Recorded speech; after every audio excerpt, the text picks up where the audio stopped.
Chapter 527. In the brightly lit arena, a total of 7 identical figures pounced at Lu Cheng. All of them stirred up a gust of wind, creating a stimulus that was hard to distinguish. Of course, it was easy to tell because the Roman pillar that Brandon had crashed into was still shaking slightly. The corresponding figure was clear and distinct. However, Lu Cheng took a step to the side, lowered his shoulders, and leaned to the side. Following that, he swung his right arm and threw a punch like a bullet towards the empty space. Bam! The sound of the collision shook the floor-to-ceiling windows in the hall.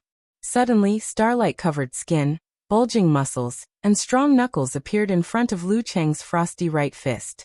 At some point in time, Brandon had bizarrely changed his position, leaving behind an illusion beside the Roman pillar where he was previously standing. There were a total of 7 figures, all of which were illusions. His real body had long gone into hiding. He wanted to take advantage of the chaos to launch a surprise attack and deal a fatal blow to his opponent. For most of the inhuman experts, it was indeed a threat. If Lu Cheng's ice mirror hadn't made the breakthrough and was still at the same level as before, he would have been caught in a fluster. One moment of carelessness, and he would have been caught in the crossfire. But right now his consciousness was high up in the sky as a god 3 feet above his head. Using the ice mirror to reflect his surroundings, he keenly sensed the anomaly and made the first move, interrupting Brandon's ambush. Poof! Poof! Poof!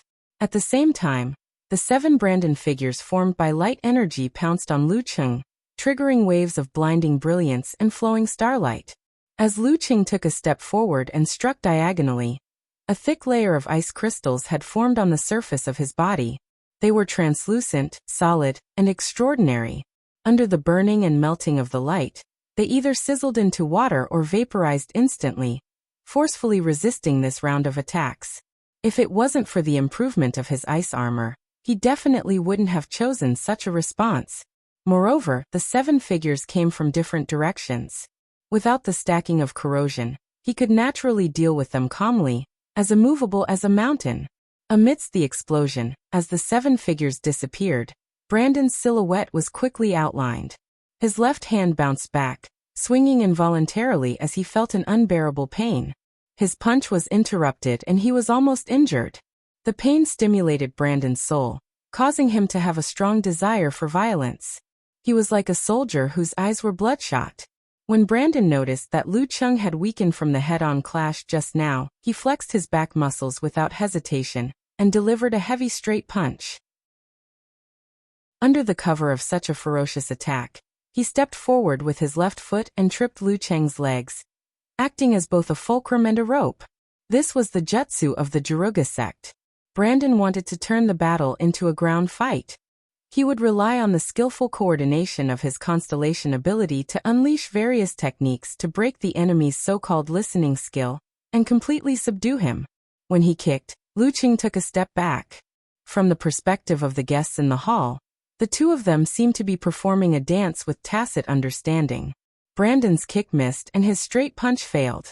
He immediately turned sideways, lowered his back, and extended his right palm. He was going to use his well-practiced technique to throw his opponent to the ground.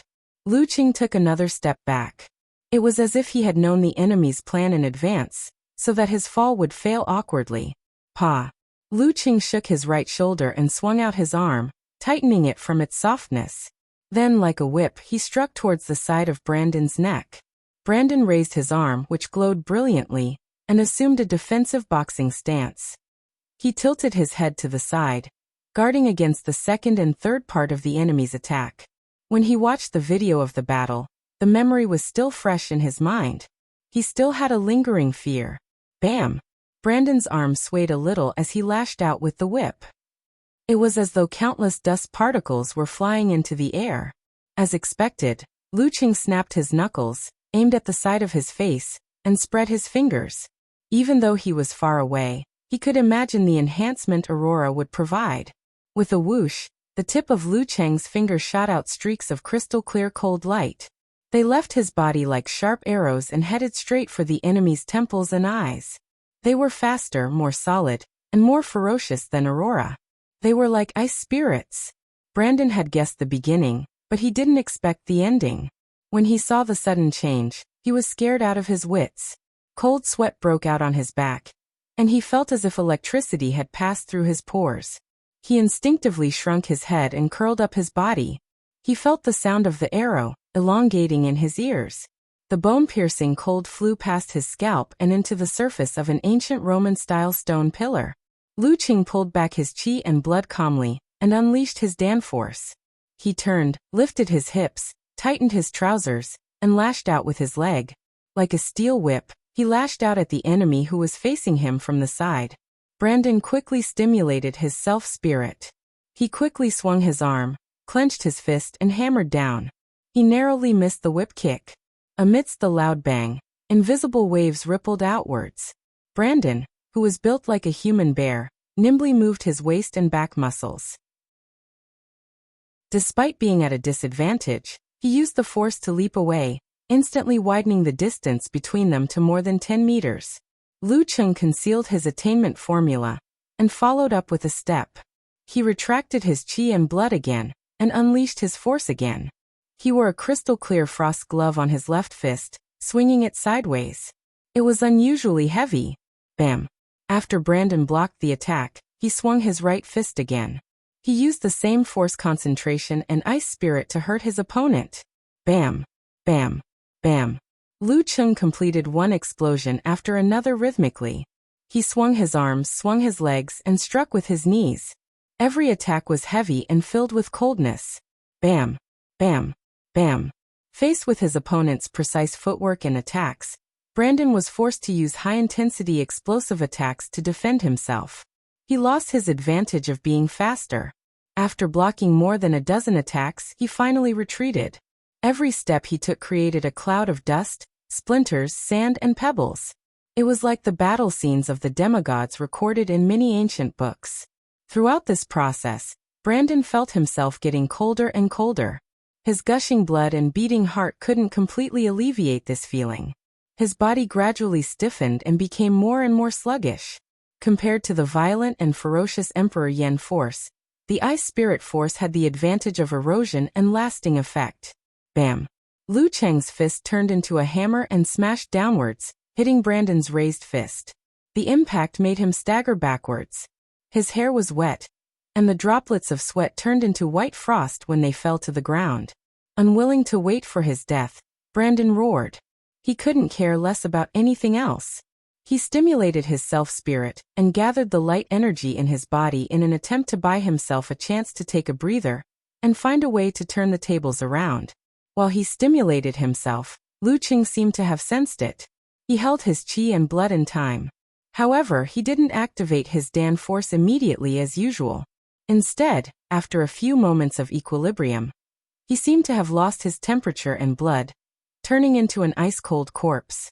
The heaviness in his lower abdomen was still shrinking and moving away. This gave Brandon a chance to build up his strength.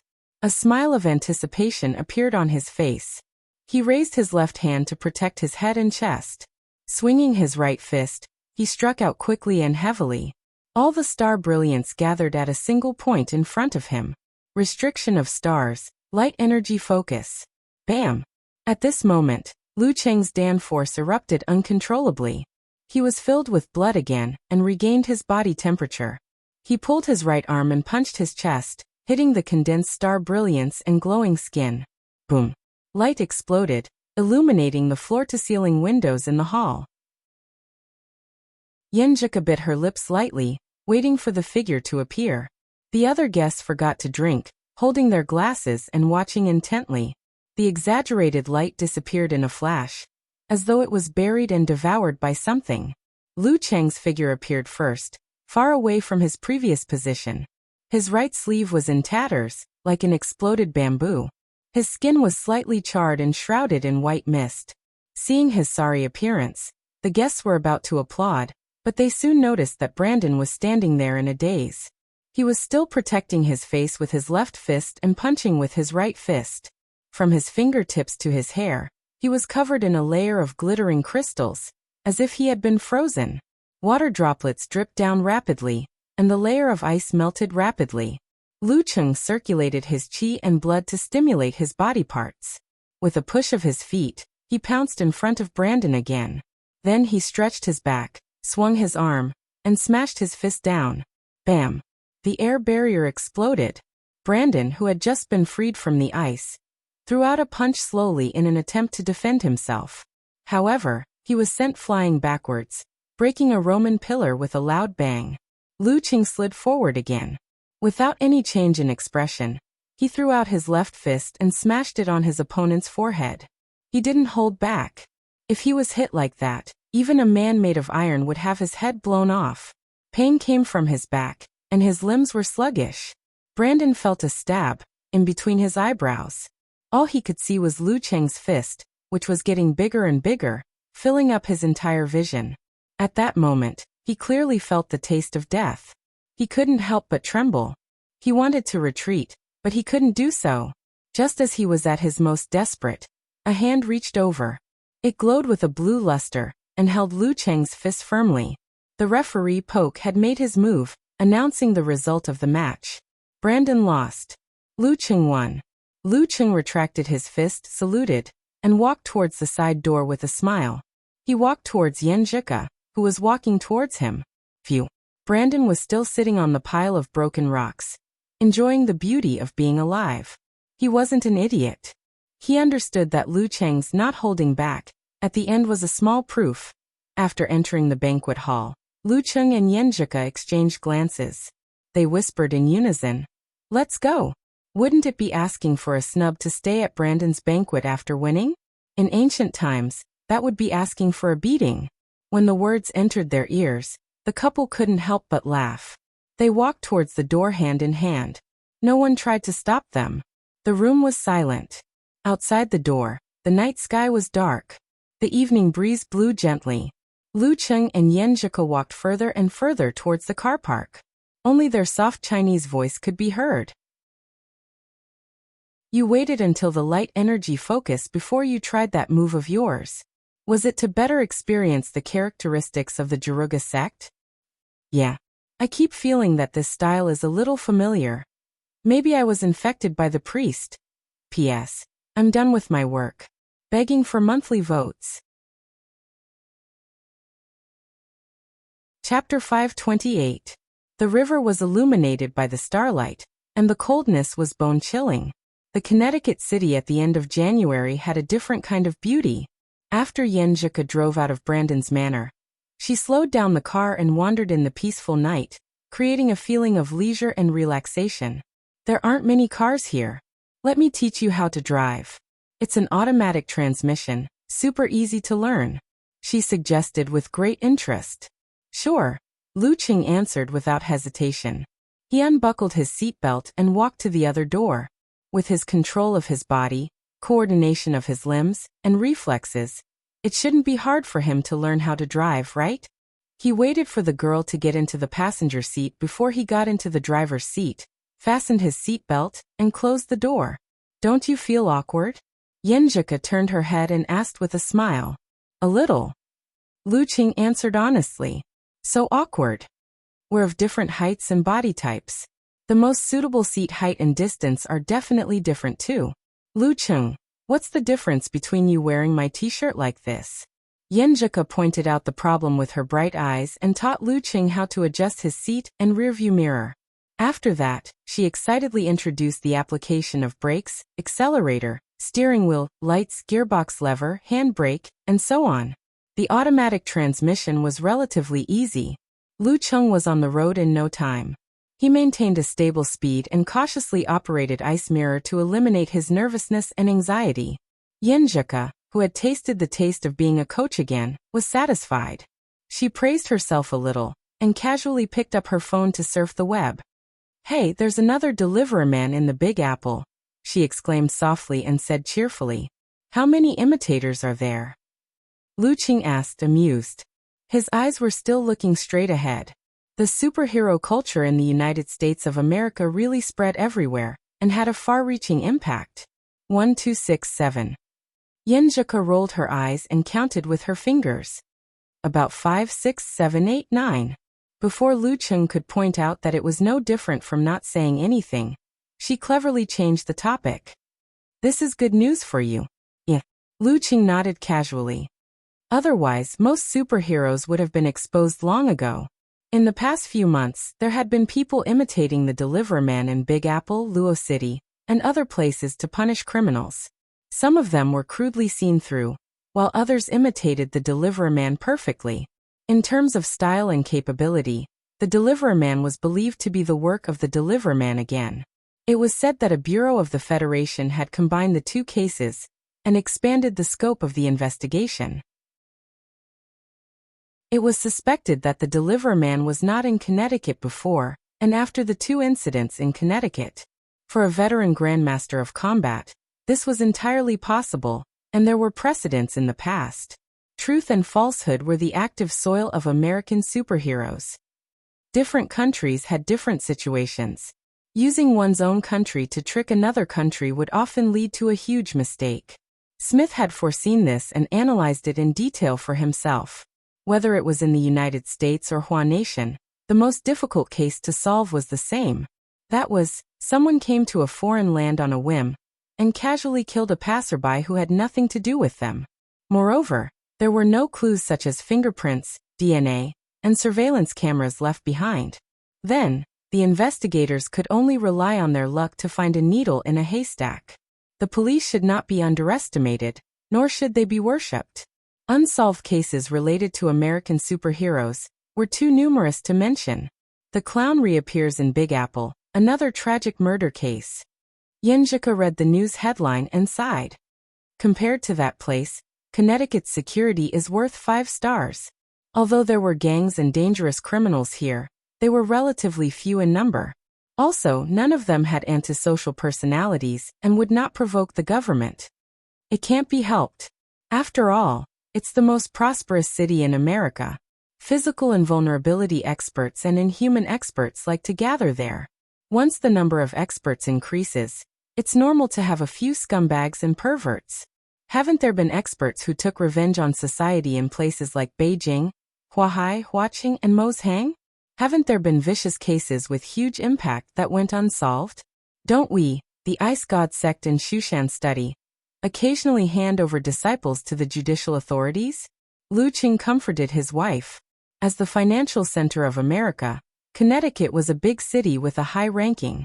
It had the super sect Juruga, a cult that could go against it, and a government that maintained stability.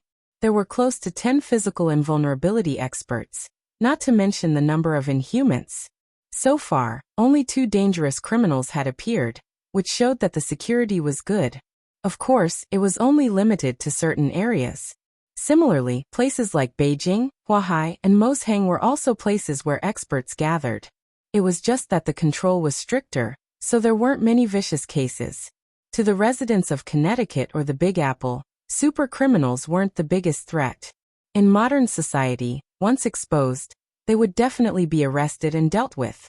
Such perverted murderers wouldn't dare to commit crimes openly. They would either be like Mazuski, who relied on seduction and gradual corruption, or like the butcher, who chose places with insufficient surveillance resources. As long as they didn't go to places they weren't supposed to and could resist the temptation, the danger level was actually very low.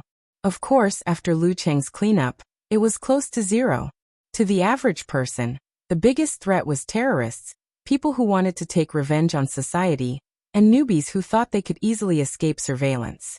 Yenjika's own strength was more than enough to deal with them, not to mention she had a full-time bodyguard. Auntie Do, I'm just saying, I live a life in the classroom, library, home, and supermarket every day. I almost never attend parties or gatherings. Who would target me for no reason?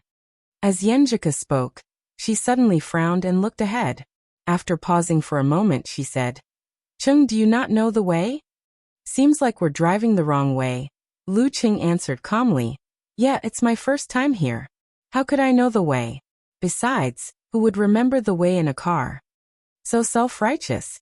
Yenjika was stunned for a few seconds. "When did we go the wrong way?" "We should have turned left at the intersection with the bridge." "We passed that intersection before you mentioned the clown." Lu Qing thought for a moment and said with a strange expression, "When I was counting how many delivery men." Yenjika asked casually as she entered the map and planned to navigate. "No, it was even earlier. Lu Qing answered honestly. When I said the deliveryman appeared in the Big Apple again? Yenjika blinked. Even earlier. Lu Qing reminded her with a trembling expression. Even earlier? Isn't that when I teach you how to drive? Yenjika laughed out loud. If she had an emoji pack, she would definitely choose to slam the table. Even earlier. Lu Qing drove with a solemn expression. Earlier? Then I'm not driving.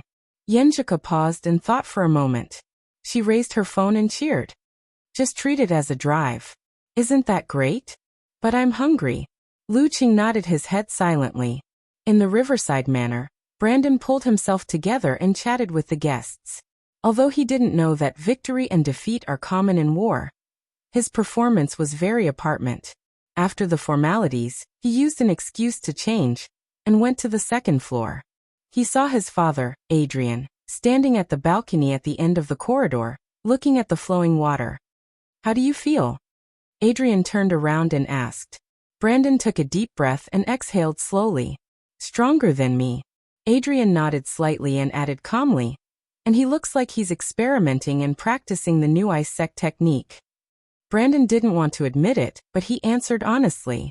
Yes. A smile appeared on Adrian's face as he spoke calmly. You have to remember that there aren't many people who can become a martial artist's lifelong enemy. Among them, there are bound to be arrogance and conceit.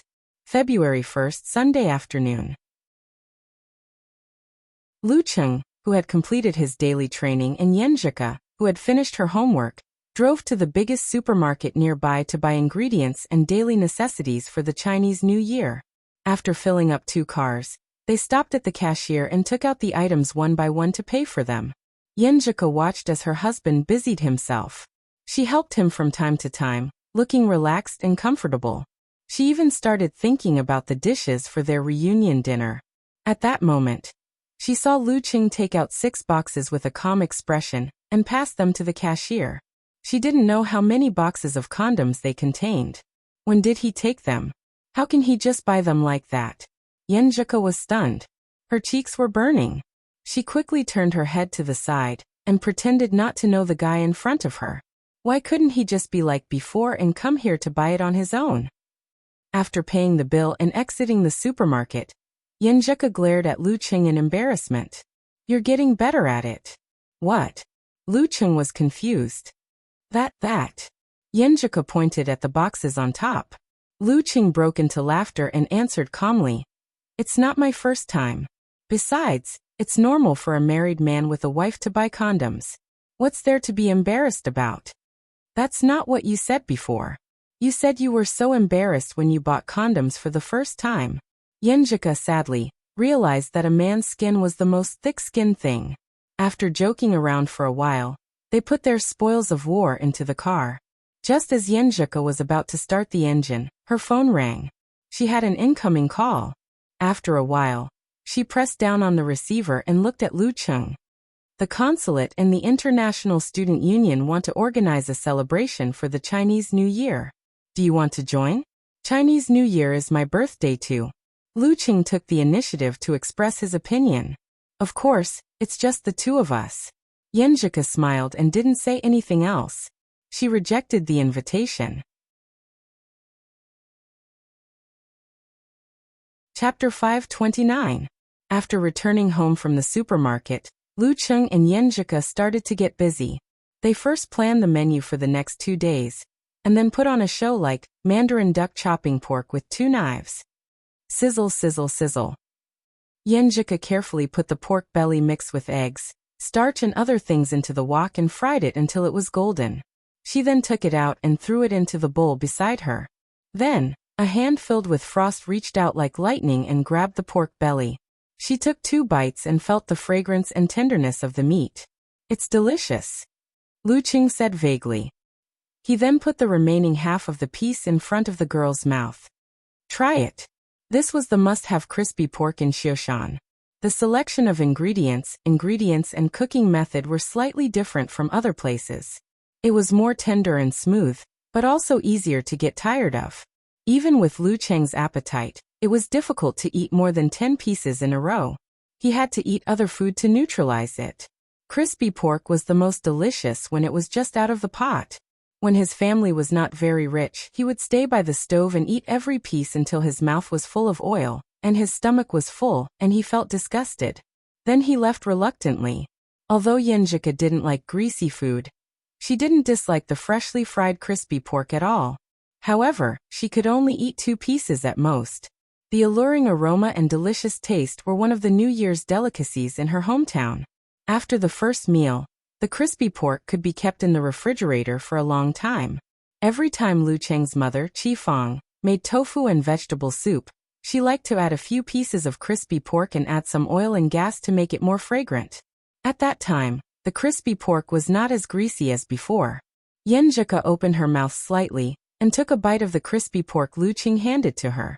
She chewed a little and smiled, praising herself. "It's really good. I can do this with just a recipe and a few words from Empress Dowager. Please call me Chef Yen." She was more confident and put another piece of pork belly into the pot. Lu Cheng quickly blocked the splashing oil droplets with his palm and eliminated all hidden dangers. They cooked and tasted and cooked. When they filled the table with dishes, they were already half full. "I'm so tired. I don't want to cook unless it's a holiday." Yenjika stretched her arms and said half proudly and half with emotion. Lu Cheng immediately reached out his hand and helped her massage. He echoed with a smile and said, "That's right. In the future, we'll hire an auntie who knows how to cook. When we feel like it, we'll make it ourselves. But it's not bad to see you busying around and finding opportunities to eat from time to time." Yenjika lifted the glass of juice and extended it to Lu Cheng. Her dimples were outlined as she said with a sweet smile, "This is our first big meal for ourselves." To Chef Yin and Chef Lu, Lu Cheng also picked up his glass. In Xing Province, Dunzi was the sous chef in charge of cutting and garnishing vegetables. Ding dang! The wine glasses clinked and the water swirled. The young couple each took a sip. They felt that the surroundings were very quiet and the light was very soft. Their hearts were very warm. After eating and drinking to his heart's content, Lu Cheng took on the role of the main force. Under the disturbance of Yenjika, who seemed to be drunk from drinking fruit juice, he managed to clean up the dining room and kitchen. Back on the second floor, the two lay on the bed very close to each other and chatted endlessly. Occasionally, they would surf the internet to find something to talk about. Even time seemed to slow down. Lu Cheng's cell phone rang from time to time. They were all congratulatory messages for his birthday. Based on the reality that China was 12 or 13 hours earlier, he had entered the first day of his 21st birthday in China.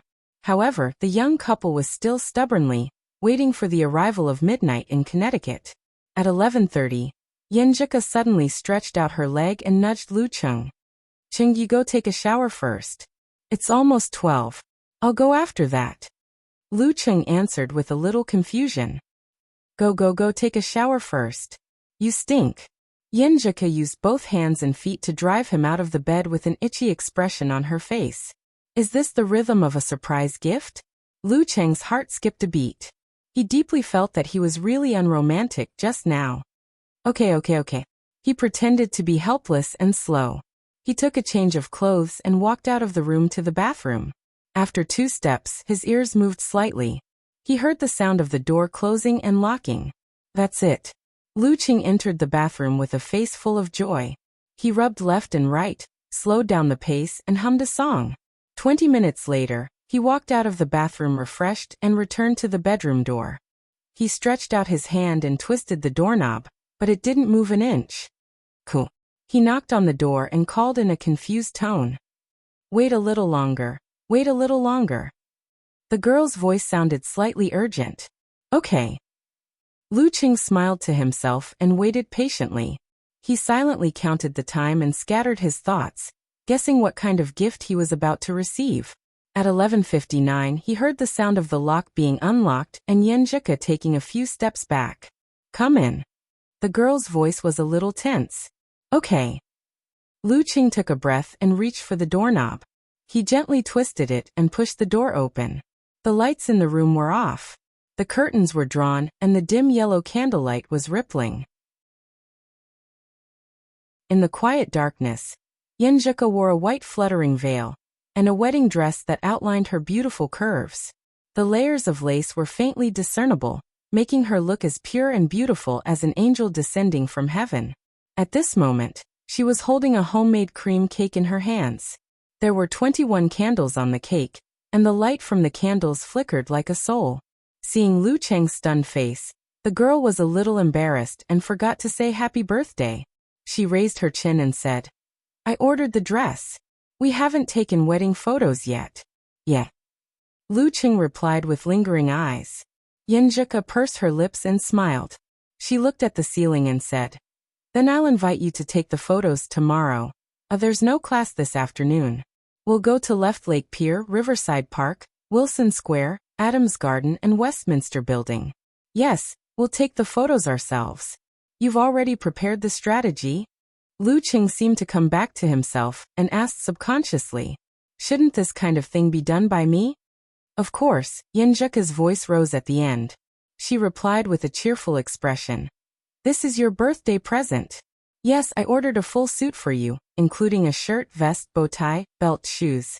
When we go back to China during the summer vacation, we'll make a Han costume for the second set. Here, try it on." She turned around and walked to the wardrobe as if she was going to take out the suit that belonged to Lu Cheng. However, before she could take a step forward, an arm wrapped around her waist. A strong body pressed against her back, and a slightly hot breath brushed past her ear. "Then we can try it on tomorrow," Lu Cheng said in a low voice. "Sure enough. You big pervert." Yenjuka smiled slyly. She turned around as if she had been prepared. She raised the cake in her hand, and was about to slap it in the face of the rogue to wish him a happy birthday. Her turning around and the words of trying on the dress were all targeted traps. Lu Cheng had already sensed the girl's intention. He shook his head in amusement and chose not to dodge. Seeing this, Yenjuka slowed down her movements and stopped the cake. She muttered, "Can't waste food." After that, she smiled widely and looked into Lu Cheng's eyes with watery eyes. She said in a low voice, "Cheng, happy birthday." Lu Cheng raised his eyebrows and snorted. Yenjuka bit her lips and said again with shame and anger in her eyes, "Hubby, happy birthday." Huff. Lu Cheng reached out his right hand and hugged his wife. He blew out the candles with his breath. The room was dark with only a little light coming in from outside the window. "Be careful of my clothes." Her voice echoed in the room. Lu Cheng completely forgot to savor the fact that he was 1 year older. The next morning, Yenjuka brushed her teeth angrily. She watched the energetic Lu Cheng finish his training and enter the bathroom to wash off the sweat on his body. He was full of satisfaction. "I was just being polite. I said it's your birthday and you can do whatever you want. You actually took it seriously. Humph, I'll have to tell you the truth later. Why do you know so much? Someone is really diligent in this aspect. I wonder what kind of state he is in when I'm not around." While Yenjuka was lost in her thoughts, they tidied themselves up and returned to the room. They started a video call with their parents and elders to congratulate them on the new year.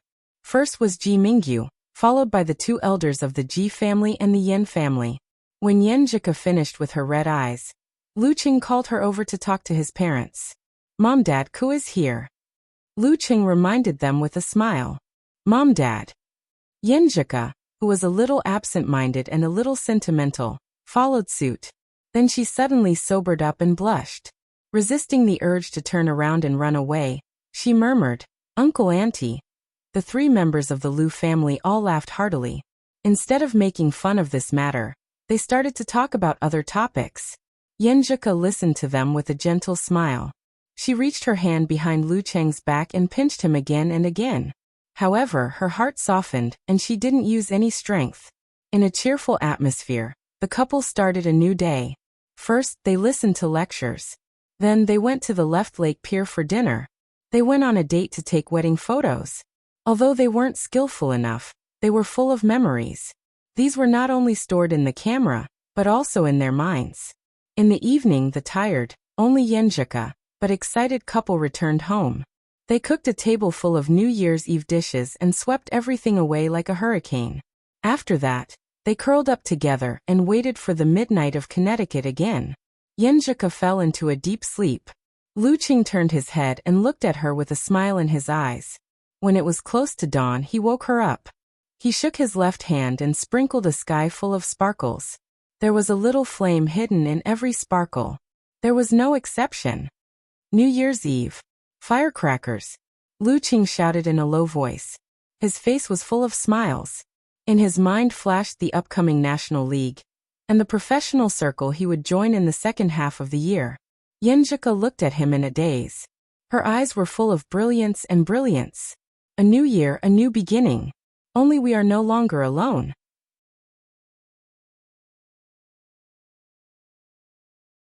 Chapter 530. For the next 10 days or so, Lu Qing, who had learned a lot from his match with Brandon, laid low. He didn't even look for grandmasters of martial arts or powerful spirit cultivators to spar during the weekend. Instead, he pondered seriously and made up for his mistakes bit by bit. Among them, his self-created Lament of the Ice Queen was still a distance away from the harsh requirements of actual combat. If he hadn't completely suppressed Brandon, he might not have been able to use it in time. He had to experiment, modify and familiarize himself with it. Without relying on the suppression of the power of the Jindan, the Lament of the Ice Queen was equivalent to severe warning. However, there was an internal and external difference. One froze one's mind, while the other froze one's body. Both had their own characteristics, mysteries, and advantages. Thoughts flashed through his mind. He leaned against a corner and looked at the classroom. While keeping an eye out for any accidents, he pondered over similar questions. At this moment, his phone suddenly vibrated twice. He picked it up and saw that it was a WeChat message from Smith. He used someone else's email account to contact Lu Qing for confidential information, and then cleaned it up afterward. Normally, he would rely on Chinese communication tools. It was as though they had established a true friendship through daily contact. Lu, there's going to be an exciting movie today. If I hadn't been monitoring the vicinity of the Holy Top Church from afar, I wouldn't have noticed Pavel sneaking out during the busiest time of the day. It's almost Valentine's Day, so he might not be able to hold it in. Pavel, that perverted bishop who loves children and girls? Lu Qing asked a few questions out of curiosity. He roughly understood what Smith meant by exciting movie. The Deliverman's first two cases were the arrest of Joseph of the Jaruga sect and the righteous execution of Mizuski, who had a close relationship with spirit cultivators. The two spirit cultivators belonged to the Kagri group of the Jaruga sect. All in all, the higher-ups of the Jaruga sect couldn't help but suspect that the Deliverman was targeting them. Even though he had punished criminals a few more times, it was probably just a cover-up. As for who would target the Jaruga sect of the Nature sect, the Mission sect was definitely in the top 3 suspects. They had sufficient resources and ability to transfer mighty ones from other big cities to interfere with surveillance and erase suspicion. Furthermore, their holy light could easily disguise itself as a superpower of flames and explosions. After the Butcher incident, the Mission's quick response and relentless pursuit of public opinion made the higher-ups of the Jaruga sect feel that they had grasped the truth. As a warning and revenge, they set their sights on Pavel, who was also responsible for a case and angered the public. In the past few months, Smith had accidentally discovered that the Jaruga sect was paying attention to Pavel while the superheroes. Now that this disgusting and detestable bishop had taken the opportunity to sneak out during the superheroes' most, he didn't escape from the enemy. He couldn't help but be happy for him. Most importantly, he didn't the Deliverman. And of course, Lulu. For him was Lulu. Of by words. By for sure Smith. Of the by. Of. To of course to of by. By bit. Wearing a bonnet, Pavel crossed the street and entered the Black Forest. His eyes wandered around, looking for prey in a relatively secluded spot. When he came to an open space filled with building debris, his eyes suddenly flashed. Everything turned white, like a person who was used to the dark suddenly looking straight at the noon sun. A figure jumped down from the top of the debris pile. Raising his right arm, he clenched his fist and swung it fiercely amidst the light. It was like a giant sword slashing, but also like a giant hammer smashing. Bam! A few stars around Pavel exploded, forming a strange, incomplete tree. With the guidance of the Lord, he accurately swung his fist and blocked the fatal attack. Bam, bam, bam. Rumble, rumble, rumble. Amidst the fierce fight, the open space trembled constantly, as if it was brewing anger. In the center, fireworks bloomed brighter and brighter. The dark-skinned teenagers playing nearby were scared out of their wits. Some called the police, while others hid in their homes.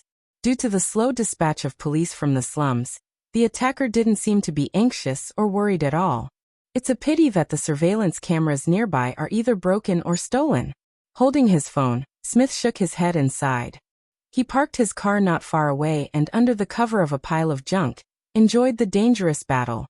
He even took a video and sent it to Lu Cheng for communication. Lu Cheng leaned against the wall and glanced at the screen from the corner of his eyes. He saw the outline of the holy light in the shape of a tree or a cross. He saw the condensed brilliance, the trajectory of both parties' punches, and their dodging and evasive maneuvers. The ice mirror appeared in his mind as he deduced and predicted what would happen next. A thought flashed through his mind. Looking at the classroom, Lu Cheng blindly typed a word and sent it to Smith. Jump. Smith picked up his phone and fell into a state of confusion. He didn't understand the true meaning of Lu. At this moment, Lu Cheng's second message followed. Jump. Jump. Smith was stunned at first, then subconsciously believed in authority. He pushed open the car door and threw himself to the side. With a roll, he hid behind a house. He saw a ball of fire flying from the battlefield, smashing through the front windshield of the car, and smashing into the seat where he was sitting 10 seconds ago. Boom. A dull thud resounded. Waves of fire splattered, and glass flew everywhere.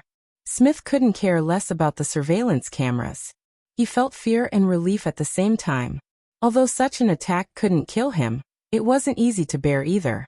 Having an extremely dangerous friend wasn't necessarily a bad thing. After a brief moment of shock, he reported the incident to the Department of Homeland Security as an agent who happened to pass by. But by the time the reinforcements arrived, the battle was already over. With the appearance of a helper who seemed to be a spirit cultivator, the attacker finally finished off Pavel, destroyed the corpse and traces of the crime scene, and left. The government has to issue a warning to Jaruga and the church. They should be quiet for a long time after this. Smith sent a message to Lu Cheng as he reported the losses. As someone who leaned towards justice and law enforcement, he didn't hand over the video he took. It's best if people like Pavel are dead. On the way home after school, Yenjika listened to Lu Cheng's description of the incident while driving. Her eyes widened. You can already predict the development of the battle 20 seconds later? Provided there are no changes. Who knows what other tricks those two guys have up their sleeves? Lu Cheng smiled calmly. In other words, you're at most 60 to 70% sure. If there are any changes, wouldn't Spider's jump be in vain? Yenjika was half enlightened and half confused. Jumping won't kill you. Lu Cheng chuckled, not minding it at all. Spider lacks actual combat experience. It's not bad to do some vigorous exercise once in a while. Valentine's Day was also the second anniversary of Lu Cheng and Yenjika's relationship. The girl received a pair of resplendent earrings and a photo album. A photo album? Yenjika was surprised, happy, and confused. She took it and placed it on her lap. On the cover of the album was the words "A gift from time," handwritten by someone. Handwriting? I won't comment on the handwriting. The girl chuckled and opened the album. The first page was of the exterior of the martial arts arena, the second page was of Weishui Lake, and the third page was of Long Bridge at night. Every page was a scene she was extremely familiar with. At the end of the page were the suspended glass bridges and other sights they had experienced before. You've been there before? Yenjika looked up and asked in surprise and delight. Before you went abroad, didn't you especially like to take photos to record the things we experienced together? I wanted to make up for the earlier ones. Although we're not in the photos, it can be our background now.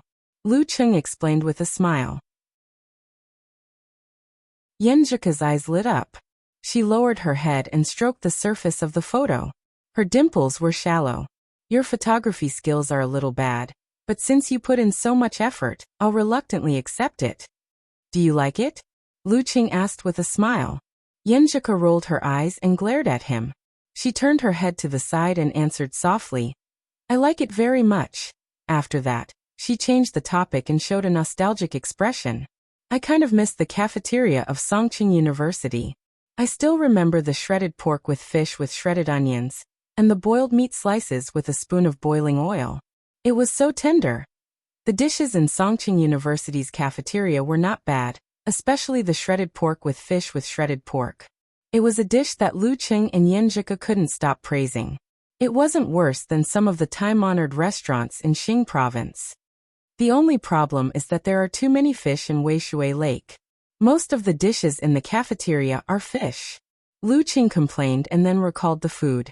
The more they thought about it, the more hungry they became.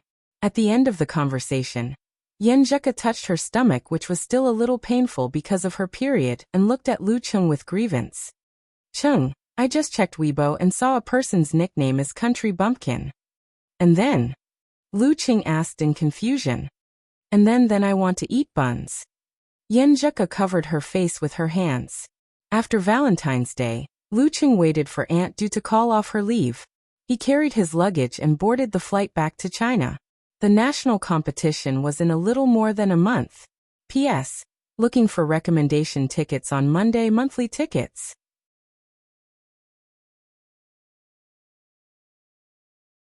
Chapter 531. Lu Qing arrived in Songqing 3 hours later than expected. By the time he returned to campus, it was dinner time. The entire dormitory was empty, without a single person in it. He put down his backpack and leisurely went to the cafeteria. He ordered a series of dishes such as shredded pork with garlic sauce and boiled pork slices. He placed them neatly, took a picture, and sent it to Yenjika. After eating to his heart's content but alone, he walked in the direction of the martial arts club to digest. The setting sun shone on the Weishui Lake, as if it was plated with a layer of golden red. As he approached the stadium, Lu Qing suddenly saw a familiar figure walking out. It was Li Mao, who was in the second semester of his senior year, wearing a thin turtleneck sweater and a casual jacket. "Hi, senior brother Li Mao. Extra training?" He took the initiative to greet him. Li Mao answered with a hearty smile. "No, I've been training all morning. If I come again, I'll be injured. I just finalized the offer and signed a 3-party agreement. I'm a little bit, well, how do I put it? Anyway, I just want to come and have a look." As he spoke, he couldn't help but sigh. "Finalized? Weren't you hesitating before?" Lu Qing didn't continue the sad topic. He changed the topic to something happy. "Yes, I'm going to the capital. I'll take the chance while I'm still young." Li Mao's face showed some complacency, and then he laughed at himself. "After a few years, when I can't afford a house in the capital, I'll take the money I saved and go back to my hometown, open a martial arts club, and get married." He had the strength of a top professional 9th pin fighter, and his professional grades were above average. He was quite popular with the companies that had come to the on-campus recruitment and had received several offers. "You're slandering the capital again," Lu Qing joked. Li Mao wanted to say something casually, but when he opened his mouth, he didn't say anything. Many memories and feelings surged in his heart, making it difficult for him to control himself. He took a breath and said with a smile and a sigh, "Qing, thank you so much. Thank you so much, Coach Sher and all of you. If you hadn't given up on me and kept encouraging me, I would have left the martial arts club a long time ago and become a coward for the rest of my life. Once I encounter a challenging environment again, I will definitely be nervous, anxious, and perform abnormally. There's no need for that, Senior Li Mao. You have to work hard to overcome your inner demons in order to walk out of it. We're only responsible for cheering you on." Lu Qing didn't take the credit for himself and waved his hand with a smile. Li Mao couldn't help but laugh. Then he let out a long sigh. 2 years ago, I never even dreamed that I would become a top professional 9th pin fighter and lift the national championship trophy. These 2 years have been like a dream. After sighing for a while, he changed the topic and talked about the new national competition in April. "I still haven't understood the meaning of withdraw. It's the same for Talker and Dangyang. When the time comes, you don't have to consider me in the competition. Give the freshmen more chances to temper themselves. Don't worry about the dance stage. Think about it. Lin K was already a professional 9th pin fighter when he entered the school. He only officially broke through at the end of his freshman year. You guys have only been training for less than a year. What's the hurry? Do you think you're more talented than Lin K? Do you think you're more hardworking than him? Lu Qing reminded Li Mao not to be so anxious. Going from a professional 9th pin fighter to a dance stage in 1 year was enough to be a Heavenly Sun candidate. As for his dance stage in half a year, others couldn't compare to him because he had a cheating device. Li Mao nodded slowly and said with a self-deprecating smile, "That's right. After hearing what you said, we still have a long way to go. Sai, we've been working hard to make it to the national competition and share your burden." "That's not necessary. Our goal this year is to have no goal." Lu Qing laughed and described the actual situation. "Relax. It's normal to take 3 to 5 years to go from a top professional 9th pin fighter to a dance stage. 8 to 10 years isn't considered long. Many people can't even reach the threshold after 10 to 20 years. They can only watch their qi and blood deteriorate and lose hope. This kind of thing can't depend on a person or a special case. Look at me and Lin Quebec. You have to look at the statistics." Li Mao sucked in a breath of cold air.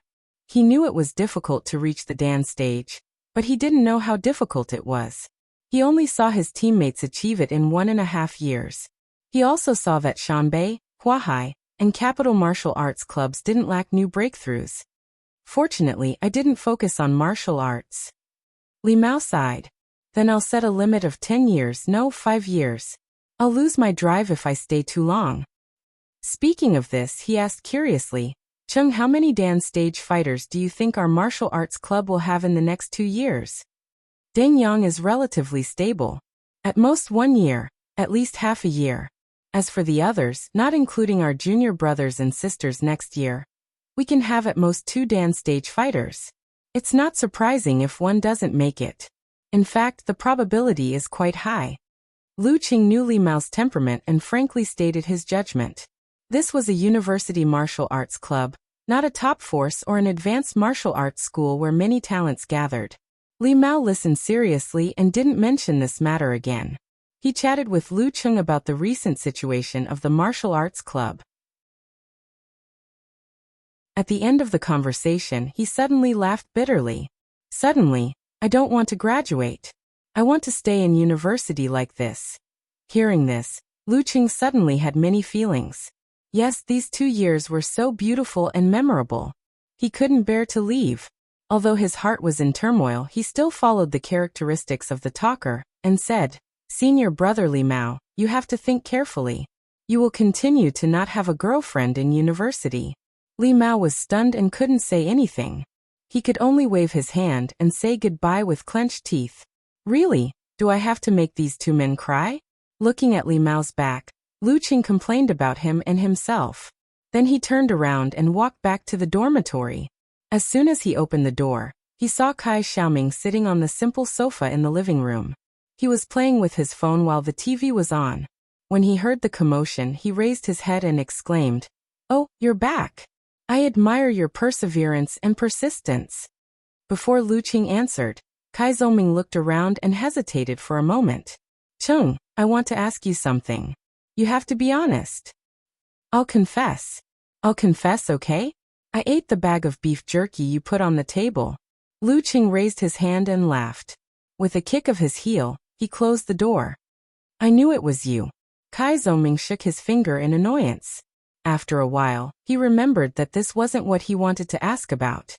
He pondered for a few seconds and said, "Chung, how likely do you think I am to comprehend, withdraw, and enter the dance stage before graduation?" Seeing that Kai Xiaoming was so serious, Lu Qing gave up the joking answer. He thought seriously and said, "It's hard to say. This kind of thing depends on talent, opportunity, and your own understanding. If you can find the strength to move yourself and fight for it, it's hard to say this semester, but there's still hope before your senior year. Actually, you don't have to rush. You're only half a year older than me. There's still more than 7 years to go before you're 29. Take one step at a time, and your chances of entering the dance stage won't be low." It's as if you didn't say anything. Kai Zhongming shook his head and smiled with a complicated expression. I remember you said that you pursued martial arts because you didn't want to repeat your father's life. You didn't want to return to a small city like a pool of stagnant water. You didn't want to be able to imagine what it's like to be 30 or 40 years old, when you're only 23 or 24 years old. There won't be many changes. You should seriously ponder about this feeling, this impulse, and see if you can draw strength from it. Hearing this, Kai Zhongming suddenly leaned back on the sofa and closed his eyes. He said in an ambiguous tone, "During Chinese New Year, my father had a heart attack and almost couldn't be saved. The doctor said that he was too tired and overworked. He had to take good care of himself in the future. After such an incident, his body collapsed a lot. The company is not only my family's property, but also the livelihood of many relatives on both sides. It's impossible to sell it just like that.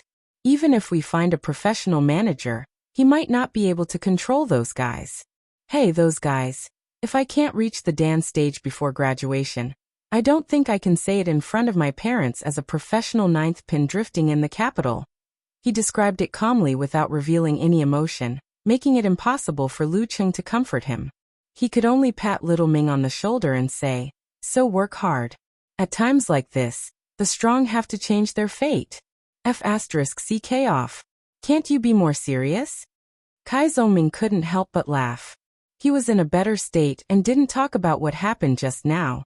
He thought about it and said, "I probably don't have much hope of reaching the dance stage this semester. I can only rely on you in the national competition. If you can beat Peng Liyun and Fang Zhirong, Little Yang and I can definitely beat that explosion maniac together." Lu Cheng was stunned for a moment. The corner of his mouth twitched. "You really think highly of me? If you can exhaust most of Fang Zhirong's strength, we can also fight." Kai Zhongming took a step back. "I'm not the reincarnation of Buddha. Whether I can beat priest or not is still uncertain, let alone challenge Fang Zhirong." Lu Cheng answered self-consciously. "Priest? Damn, you've even given Peng Liyun a nickname? TSK, you're not good at giving nicknames. It's not funny at all." Little Ming's attention was quickly diverted. He cheered up and remembered what someone said just now. "Chung, you're exaggerating. My birthday is on June 2nd, so I'm only 4 months older than you. You actually said it was half a year. It's just rounding off." "Yeah, 4 is rounding off. But I think you're wrong. It should be 8 months. So you're 1 year older than me." As the group of people from Songqing University trained hard and Lu Cheng went back and forth to America again, the beginning of April came. The new University Martial Arts Nationals was officially held in Huahai. P.S. Looking for recommendation tickets and monthly tickets on Monday.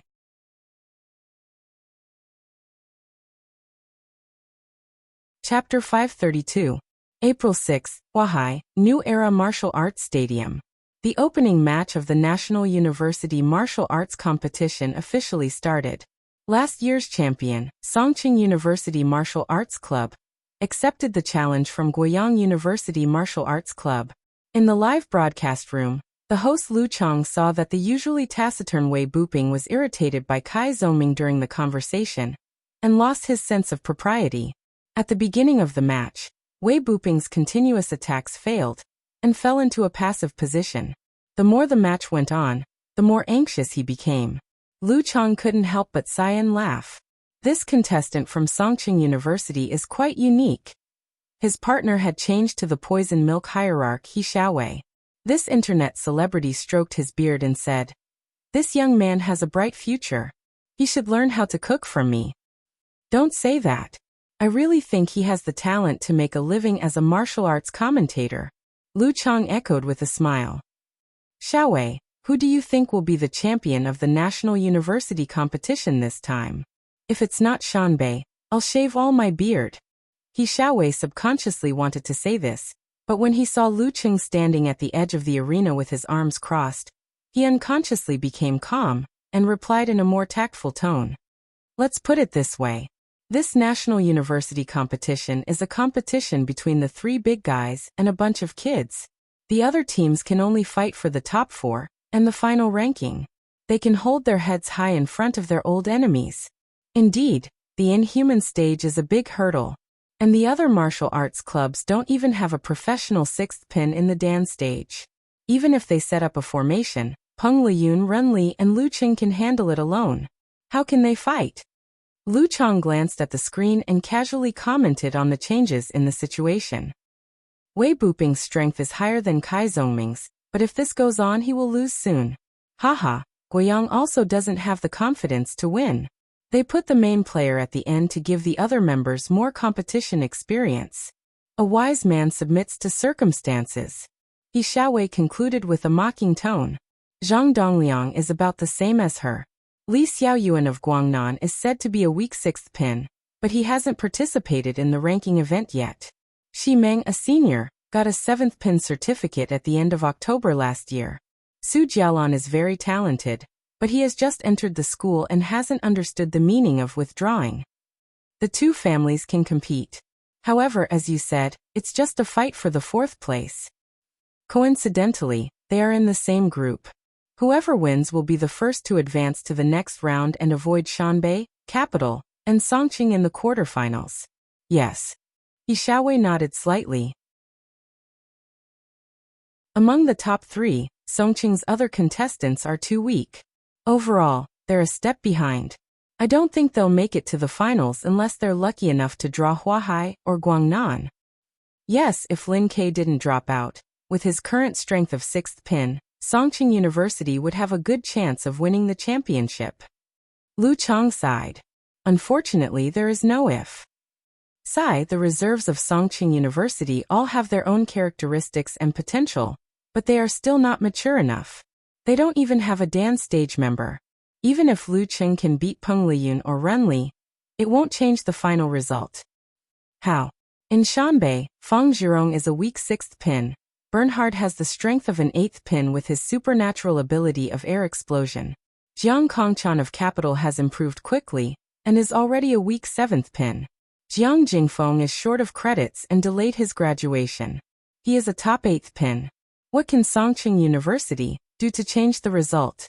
We believe in subjective initiative, but we also have to respect objective reality. He Xiaowei's comments were always full of passion, making people want to beat him up. Hey, do you think Jiang Jingfeng delayed his graduation on purpose? To get a taste of the championship?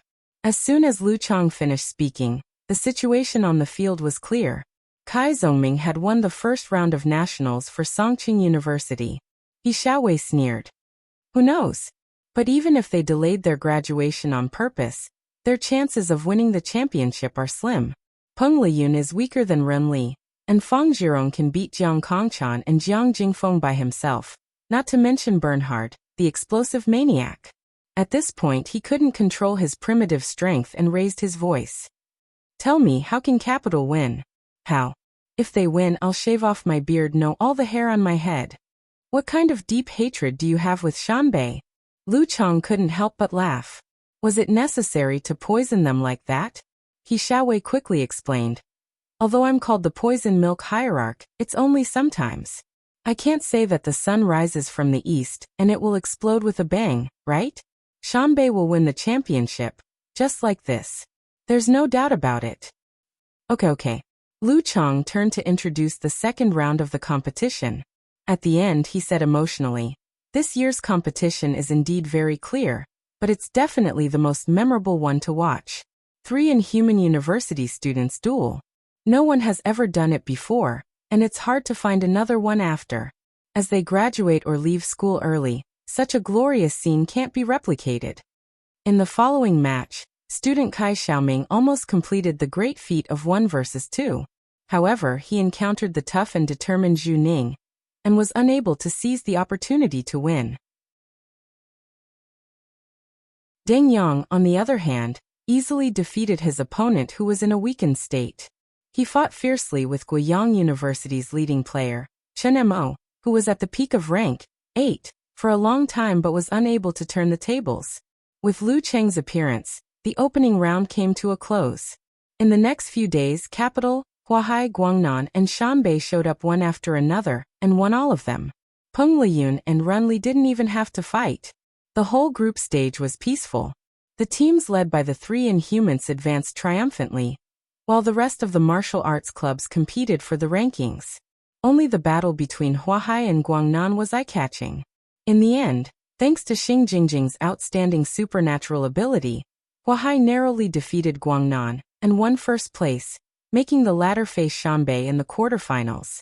In the battle between Shanbei and Guangnan, Peng Liyun finally put himself in the list of fighters, guarding the end. In the first round, Fang Zhirong fought hard against Li Xiaoyuan. After several reversals, he barely defeated his opponent, but he was close to his limit. In the second round, he didn't exhaust Xi Meng much, but Bernhard was badly beaten. Peng Liyun, who hadn't fought since the end of August last year, made his first appearance. He defeated Xi Meng and Su Jialan effortlessly without showing his strength. After Songqing University, Capital, and Huahai defeated their opponents and entered the quarterfinals, the old man Fang Jinju came to the center of the arena again for the final drawing ceremony. Shanbei University Martial Arts Club. He took out the ball and showed it to everyone with a smile. Then, while everyone was holding their breath, he drew Shanbei's opponent.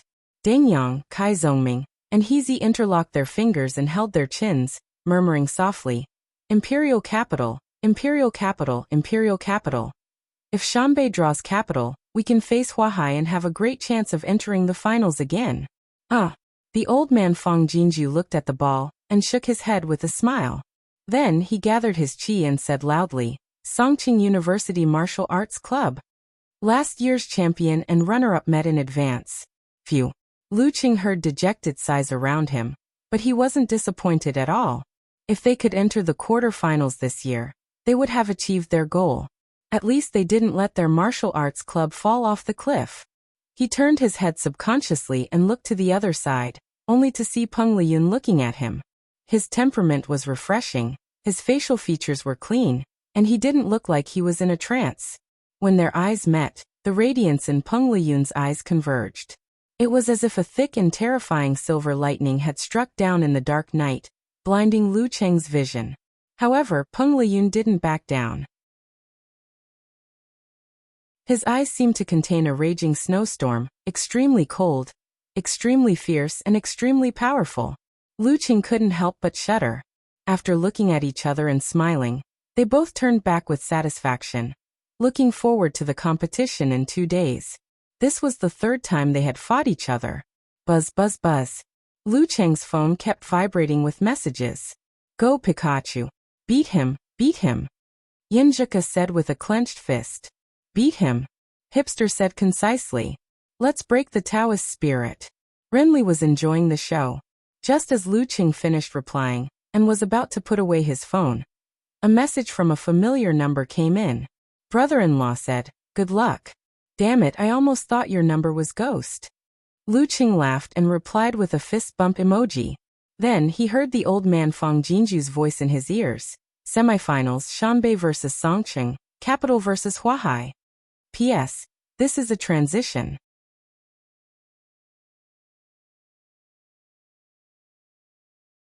Chapter 533. 2 days later, at 7 o'clock in the evening, the New Era Martial Arts Stadium was flooded with a large number of spectators. Even though the scalpers had inflated the ticket prices, there was still no lack of people asking for tickets. In just 10 minutes, there were many transactions. Even the posters with pictures of Lu Qing and Peng Liyun facing each other, while holding hands, were very popular.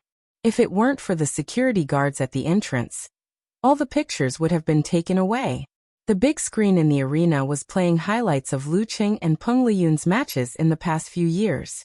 Unfortunately, the most recent highlights were from 8 months ago and lacked their recent performances. This made the spectators even more excited and full of guesses. The spectator stands around the arena had been cleared to prevent damage from the aftermath of the inhuman battle. At the same time, the Huahai city government had specially mobilized a group of martial artists from the police force to stand guard at various key locations to prevent accidents. When Peng Liyun heard the clamorous cheers echoing endlessly outside, he snapped out of his daze in the changing room. He looked around at Coach Huang Qing, Second Commander Fang Zhirong, and the others, and said with a faint and clean smile, "I'm not going anywhere. I'll be the first to go." His voice wasn't loud and his aura was gentle. Feng Zhirong was inexplicably stunned and forgot his original thoughts. He nodded in agreement. Instructor Huang Qing, whose hair was completely white, nodded slightly and didn't object. As for Bernhard and the rest, they didn't object either.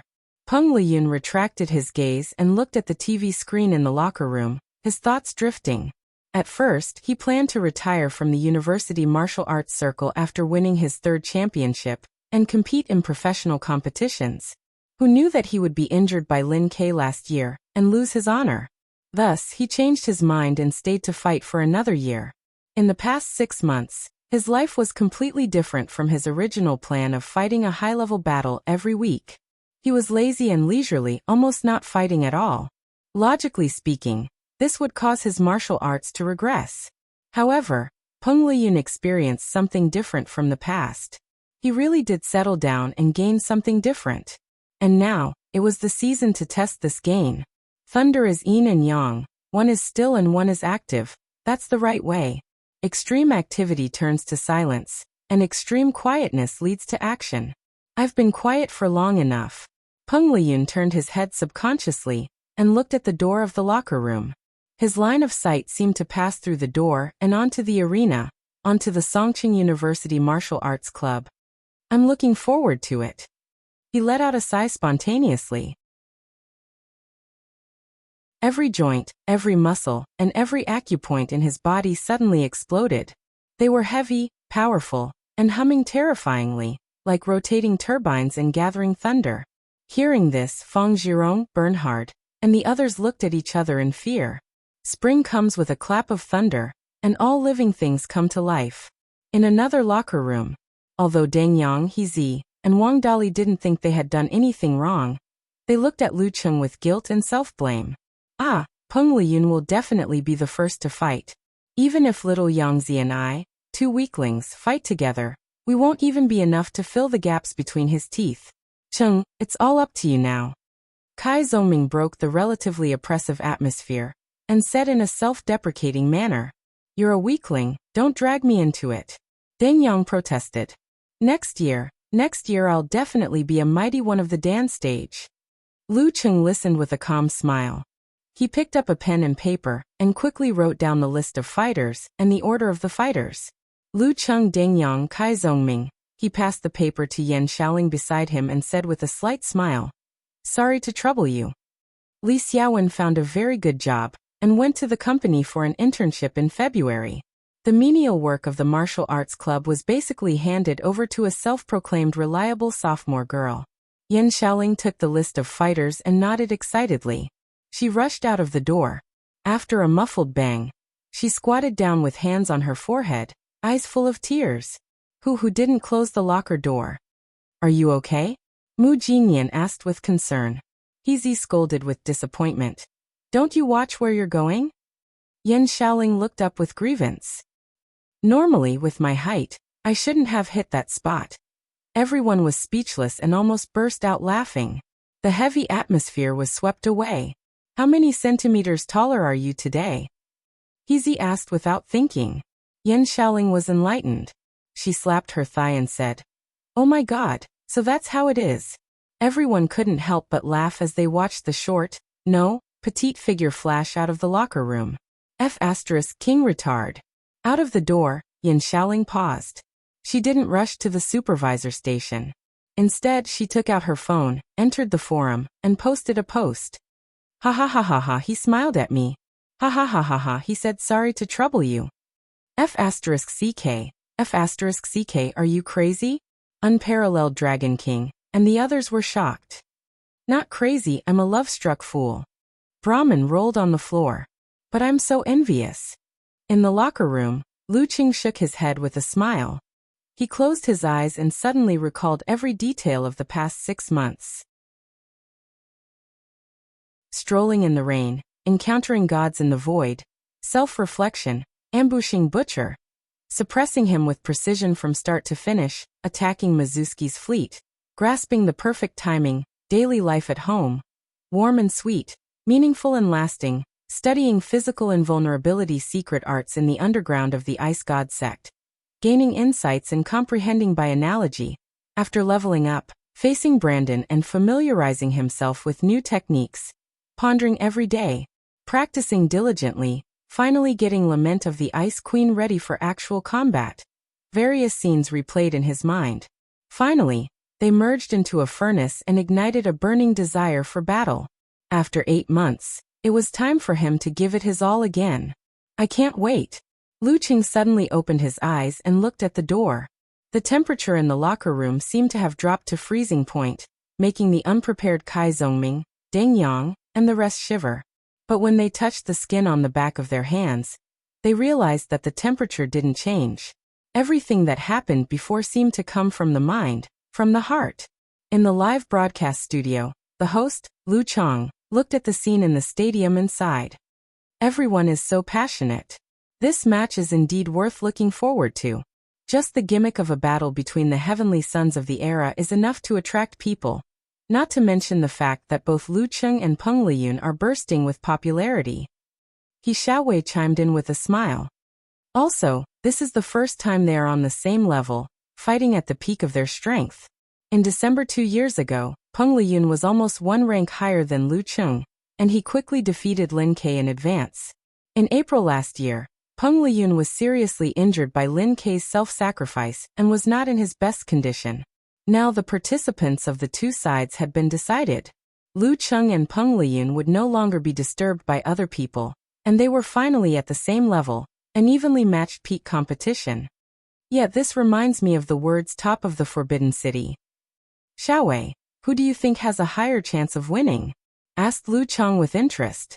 He Xiaowei shook his head like a rattledrum. That's hard to say.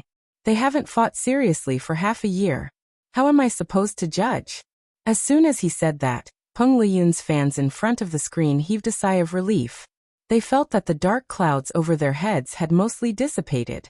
As for the audience who liked Lu Cheng, they were slightly disappointed. If he Xiaowei thought that Peng Liyun would win, that would be cursing his opponent. If he thought that Lu Cheng could win, how could one's supernatural powers defy fate? Indeed, they have been accumulating their strength for half a year. I wonder what kind of power they will unleash today. They might both be close to pinfall. Lu Chang lamented. He suddenly thought of a rumor and said with a smile, I heard that Lu Qing won't be returning to Wuyue Club, and will be joining Longhu Club in July. Peng Liyun is about to graduate from university, and will definitely return to Shangqing sect. Hehe. I feel like they are another pair of arch-rivals like Dragon King and Warrior Sage. They are the future Dragon King and Warrior Saint. Have you asked Living Buddha Shirshan, or Wisdom King Jihai before you said this? He Xiaowei snorted and retorted instinctively. Even if the living Buddhas of past generations would slow down after reaching physical invulnerability and reach a bottleneck, who knows when Lu Qing and Peng Liyun will surpass them? But what about Jihai? He has only reached physical invulnerability for 3 years, and has already won the title of king. Is this something that ordinary people can compare to? Even if there are coincidences like when Dragon King and Warrior Sage fought in other competitions, and both were heavily injured, or when some of the titled mighty ones met in advance and the winner was injured, he might be able to defeat many first pin and titled mighty ones. This is enough to prove his strength. He has already firmly suppressed the other heavenly sons of China. The dates of the 5 major title competitions were staggered. The finals of the Battle of the Kings were usually held at the end of March or the beginning of April. Daxing Temple's Jihai won the challenge more than 20 days ago and became the new king of the year. He was honored as Wisdom King. That's true, but Jihai is 4 years older than Peng Liyun and 5 years older than Lu Cheng. Strictly speaking, you can't directly compare them, Lu Chang said to the point. Then we'll see in 4 or 5 years. At that time, if Lu Cheng and Peng Liyun can reach physical invulnerability, they won't let down the title of Heavenly Son of China. As for the titles, He Xiaowei laughed. The host, Lu Chang, was afraid of causing a dispute and didn't want to delve into this topic. He quickly said with a professional smile, All right, the pre-match commentary has come to an end. Let's cut to the off-site interview and hear what the audience has to say. The scene changed to the last line of people queuing to enter the stadium. The reporter handed the microphone to a pretty girl with straight shoulder-length hair. Hello, may I know which side you support? Shanbei. Pengliyun. The girl answered without hesitation. Why? The reporter asked. The pretty girl with the aura of a student smiled and said, I prefer Pengliyun's personality. He's more handsome. The girl who boldly voiced her opinion blushed. She curled her lips and turned her head to the other side. What about you? The reporter saw a girl with a sweet smile nearby. She was eager to give it a try. I like Lu Cheng. He's more manly, the girl shouted after pondering for a long time. After the interview, the director looked at the time and cut the scene back to the stadium. The host Lu Cheng announced excitedly, Everyone, the competition is about to begin. At this moment Lu Cheng, who was sitting in the away team seat, received a message from Yenjika. It was a photo of their fingers intertwined, and their rings reflecting off each other. I'm with you. Clenching fist expression, the girl said. 2 against 1 doesn't seem fair. Snickering expression. Lu Cheng replied and locked the screen. He passed his phone to Kai Zoming for safekeeping and stood up slowly to look at the arena. On the other side, Pengliyun took off the white towel draped over his body and stood up slowly.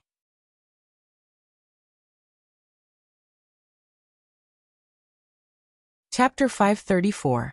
Lu Cheng. Pengliyun. All of a sudden the sound waves exploded. Countless spectators raised their arms and shouted the name in their hearts at the top of their lungs. It was as if a forest had suddenly grown around the stadium, and a fighter jet had swept past. Lu Cheng didn't unleash his aura. He walked along the aisle at a moderate pace and slowly climbed the stone steps. He stood on the left side of the referee. At the same time, Pengliyun also walked into the arena calmly. It was as if he was waiting for the battle to officially start before he unleashed his accumulated strength, imitating the horror of a flood breaking through a dam. Their eyes met and they smiled. Both of them had grasped the other's thoughts. The referee with a half-beard looked left and right.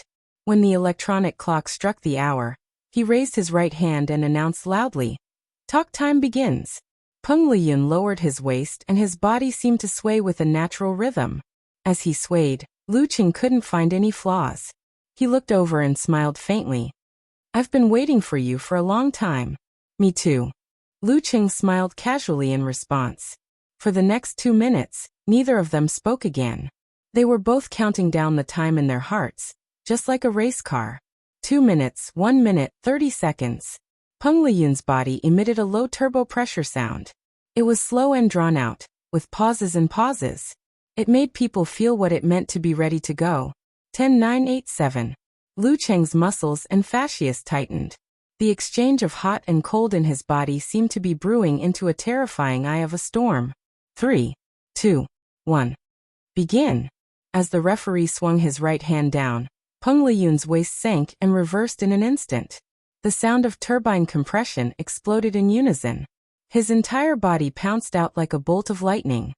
His steps made the arena shake rapidly, and the muffled sound of his steps rolled in the hearts of everyone, like the first thunderclap of the arrival of spring.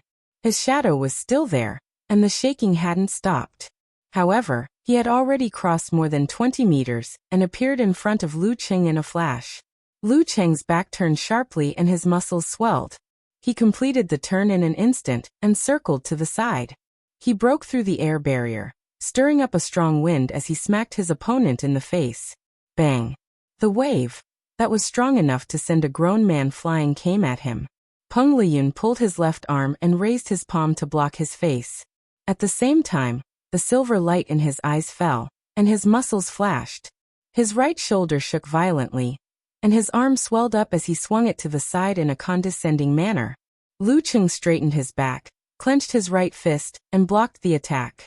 Then he would follow up with a crushing punch with his left hand and a low knee kick to gain the upper hand. However, in the reflection of his ice mirror, Pengliyun's muscles and fascia were completely different from when he was exerting force. It was similar to the situation when he was performing the simplified version of the fighting formula.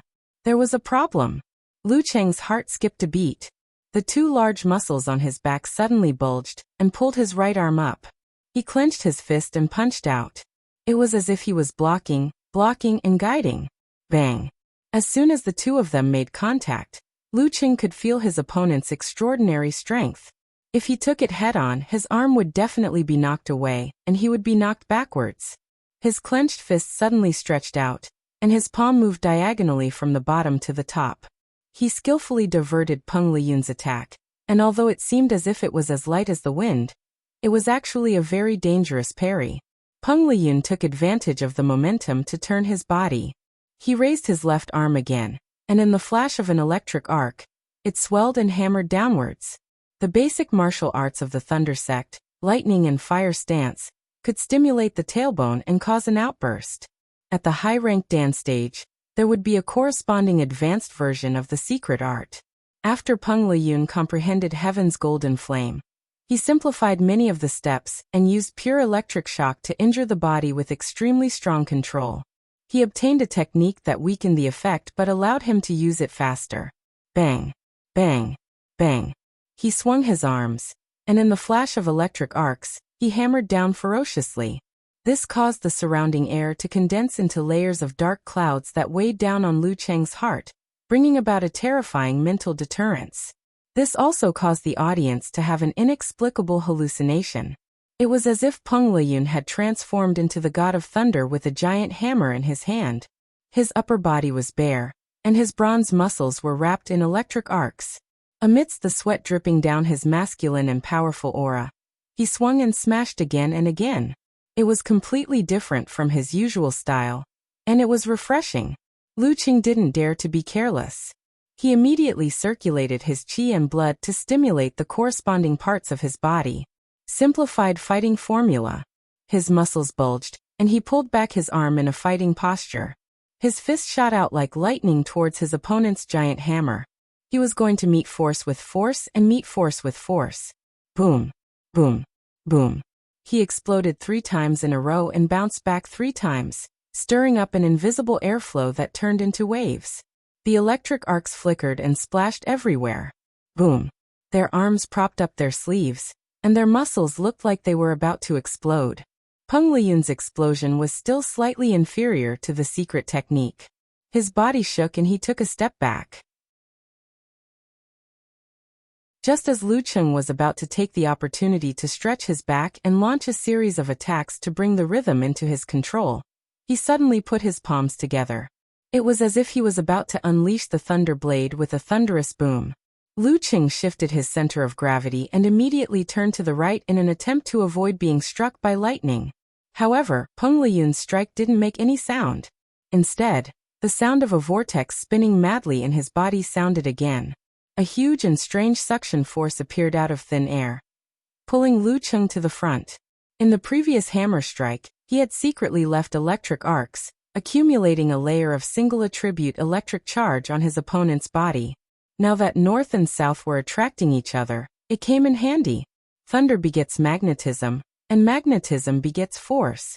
After the suction, Peng Liyun pulled his palms apart, pulling out a silver-white electric snake as thin as a cicada's wing. It was blinding. Pseudo-cloudless thunder blade. However, Lu Qing seemed to have been prepared. Just as he was pulled forward, he took advantage of the momentum and squatted down. Not only did he dodge the instantaneous electric light in time, but he also threw a punch at his opponent's waist. How could he, who had stepped into the realm of encountering gods in the void and self-reflection, not notice the layer of electric charge on his body? He had been holding back all this time to create an opportunity. Bam! The two of them were less than half a step apart. Before the crisp sound faded, the punch was already close. Cold sweat beaded on Peng Liyun's forehead as he reversed the vortex. The humming sound erupted again.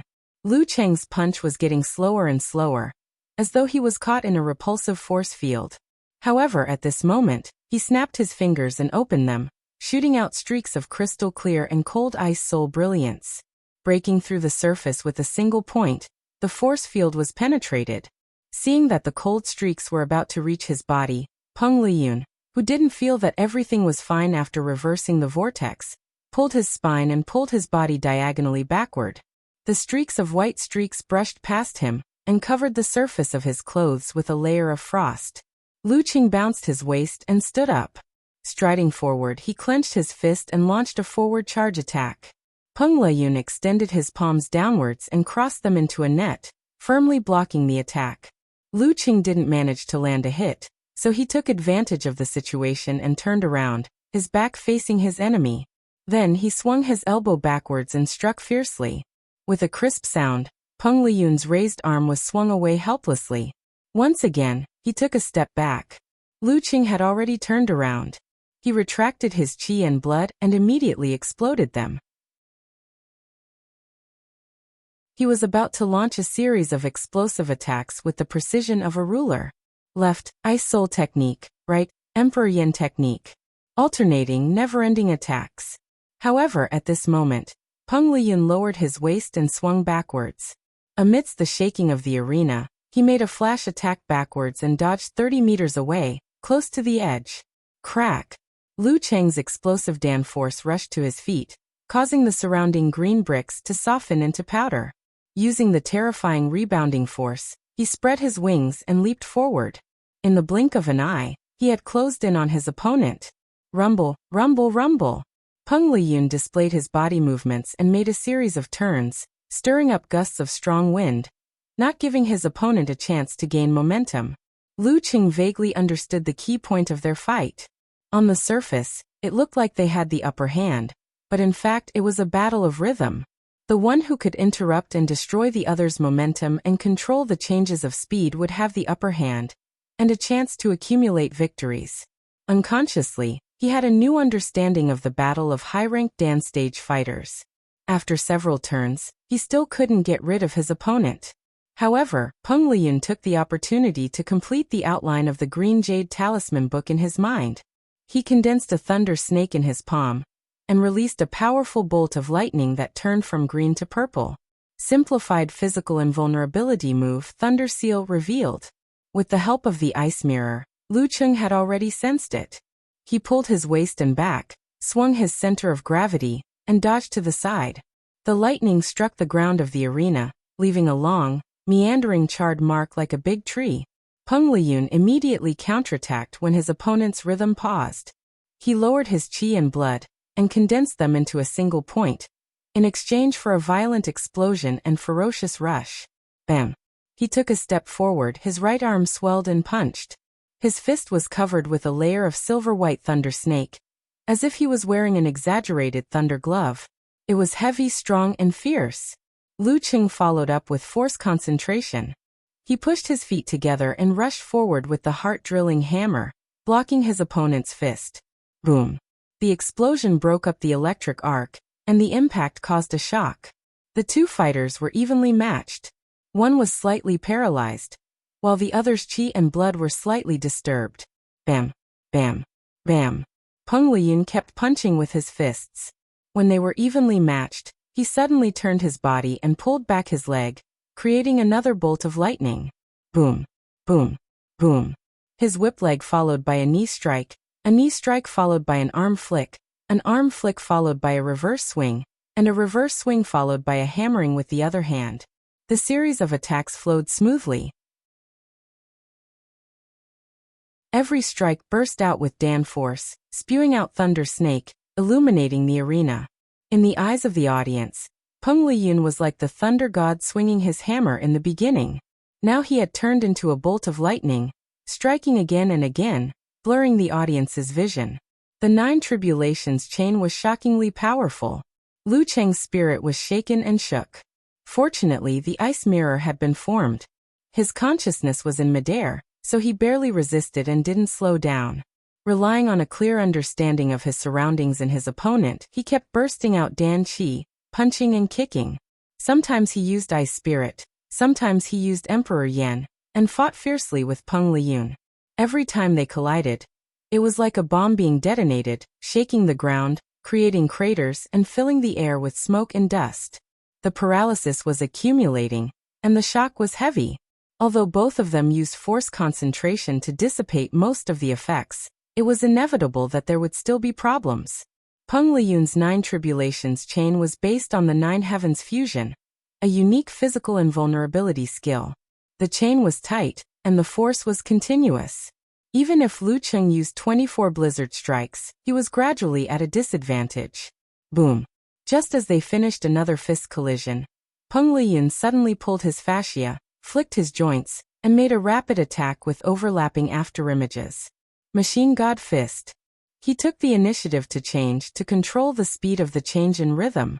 But just as he made the adjustment, Lu Cheng swayed his center of gravity backward, pulled his waist, and swung away under the pressure of the fist wind. Not too early, not too late, just right. His punch missed, and his pursuit slowed down. Peng Liyun looked at Lu Cheng, who had steadied himself on the ground, and understood that he knew the importance of rhythm. Being in his own rhythm would make the enemy passive. Every move would be restrained, and the more he fought, the more difficult it would be. Up until now, the two of them had been fighting back and forth, and it was a tie again. At this time, the audience came back to their senses and burst into cheers. Just now, Lu Cheng and Peng Liyun were attacking and defending each other, and the whole process was so intense that they almost couldn't breathe. How exciting! Two murderous weapons in human form, evenly matched. I'm afraid they are close to the level of professional fourth pin? In the live broadcast room, the host Lu Cheng blurted out. He Xiaowei nodded in a daze. Yes, but they probably won't participate in the ranking event.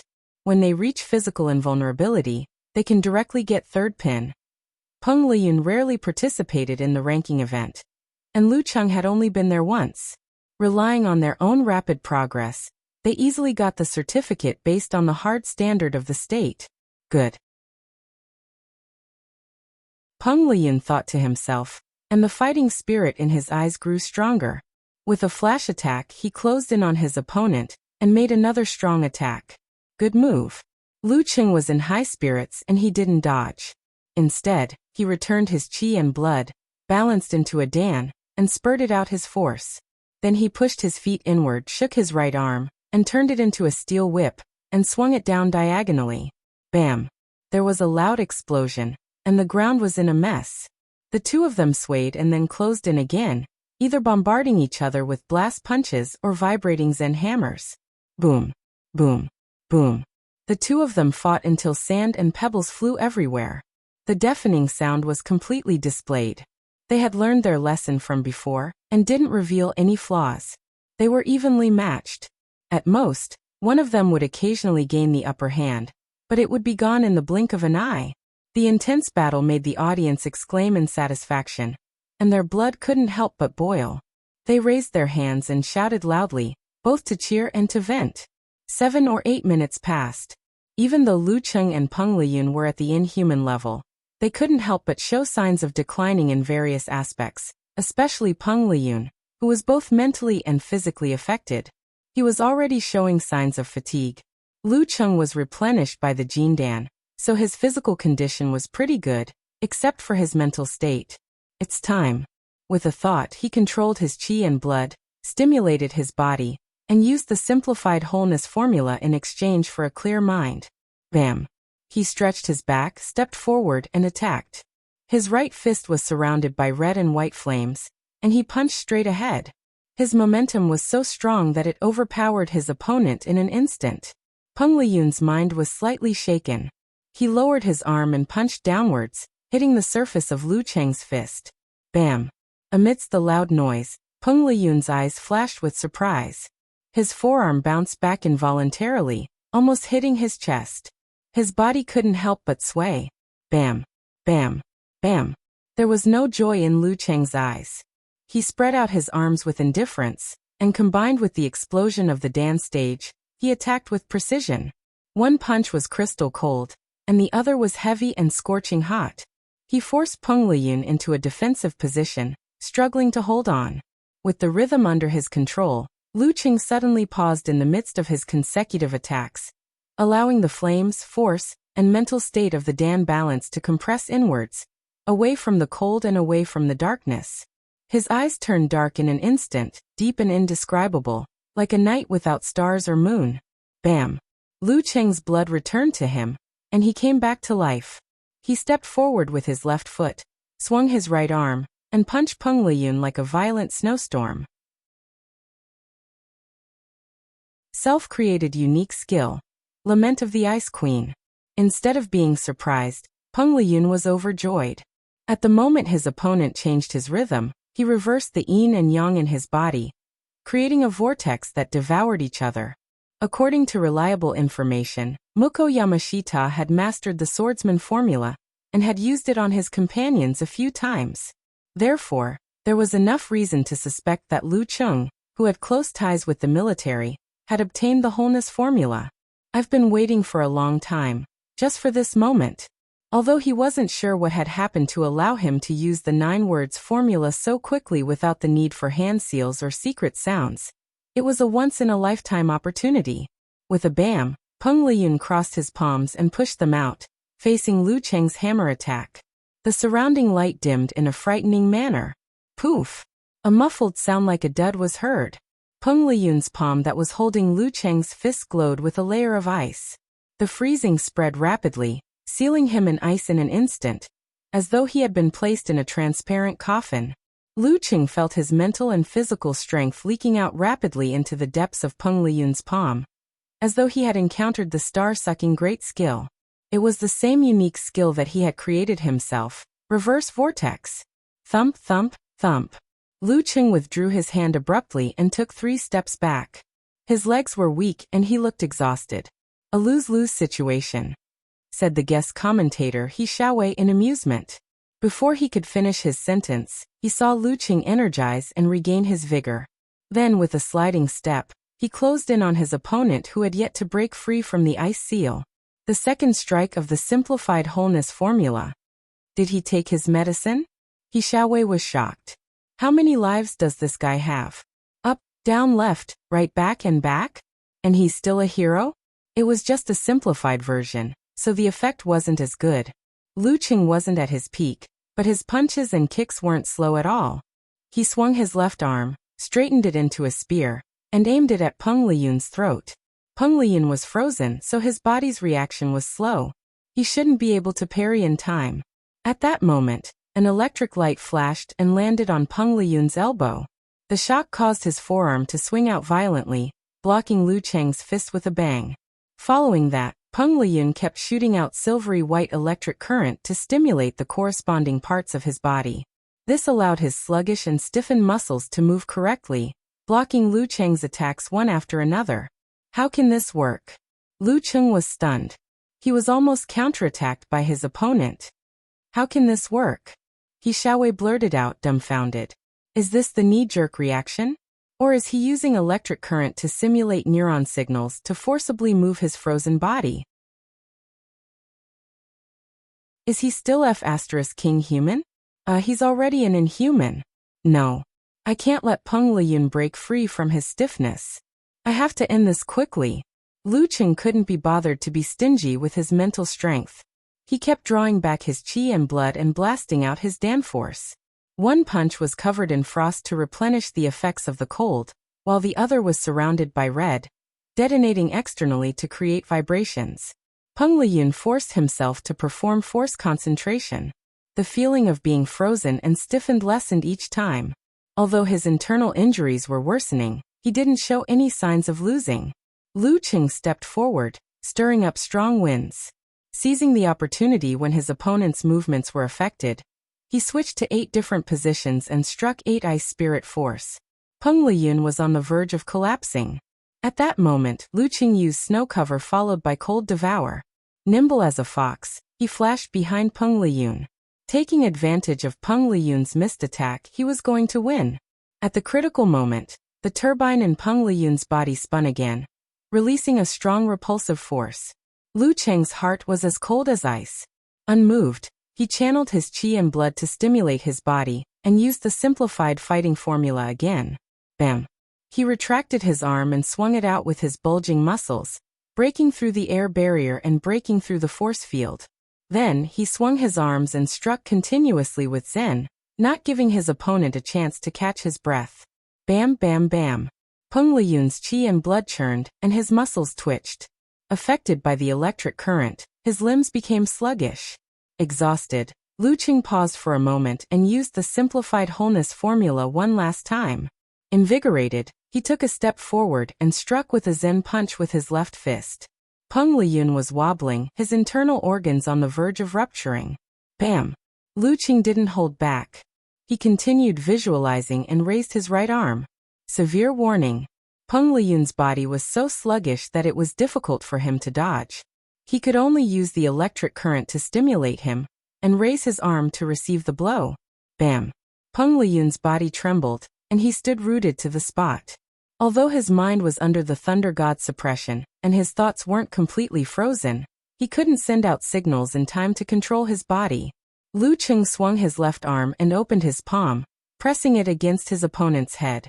The referee raised his right hand, and ended the long and arduous battle. First round, Lu Qing wins. Lu Qing heaved a sigh of relief. Until the very end, he felt that Priest would be able to turn the tables. Once his momentum dropped, his spirit withered. In terms of other aspects, he was still slightly inferior to Peng Liyun. Moreover, the simplified wholeness formula's effect was getting worse with each strike. If his opponent could withstand 3 more strikes, he would probably be the one to lose. Of course, Priest's energy consumption wouldn't be much lower than his. Even if he could break free from the effects of paralysis, he might not be able to seize the opportunity to win. Victory was only a hair's breadth away. Peng Liyun recovered, stared at Lu Qing, and blurted out, "Encountering gods in the void?" "Yeah." Lu Qing nodded calmly. "Impressive," Peng Liyun praised. With great difficulty he turned and left. He shook his head and smiled as he walked. He didn't feel dejected, only the urge to try again. The surrounding audience came to their senses and applauded enthusiastically.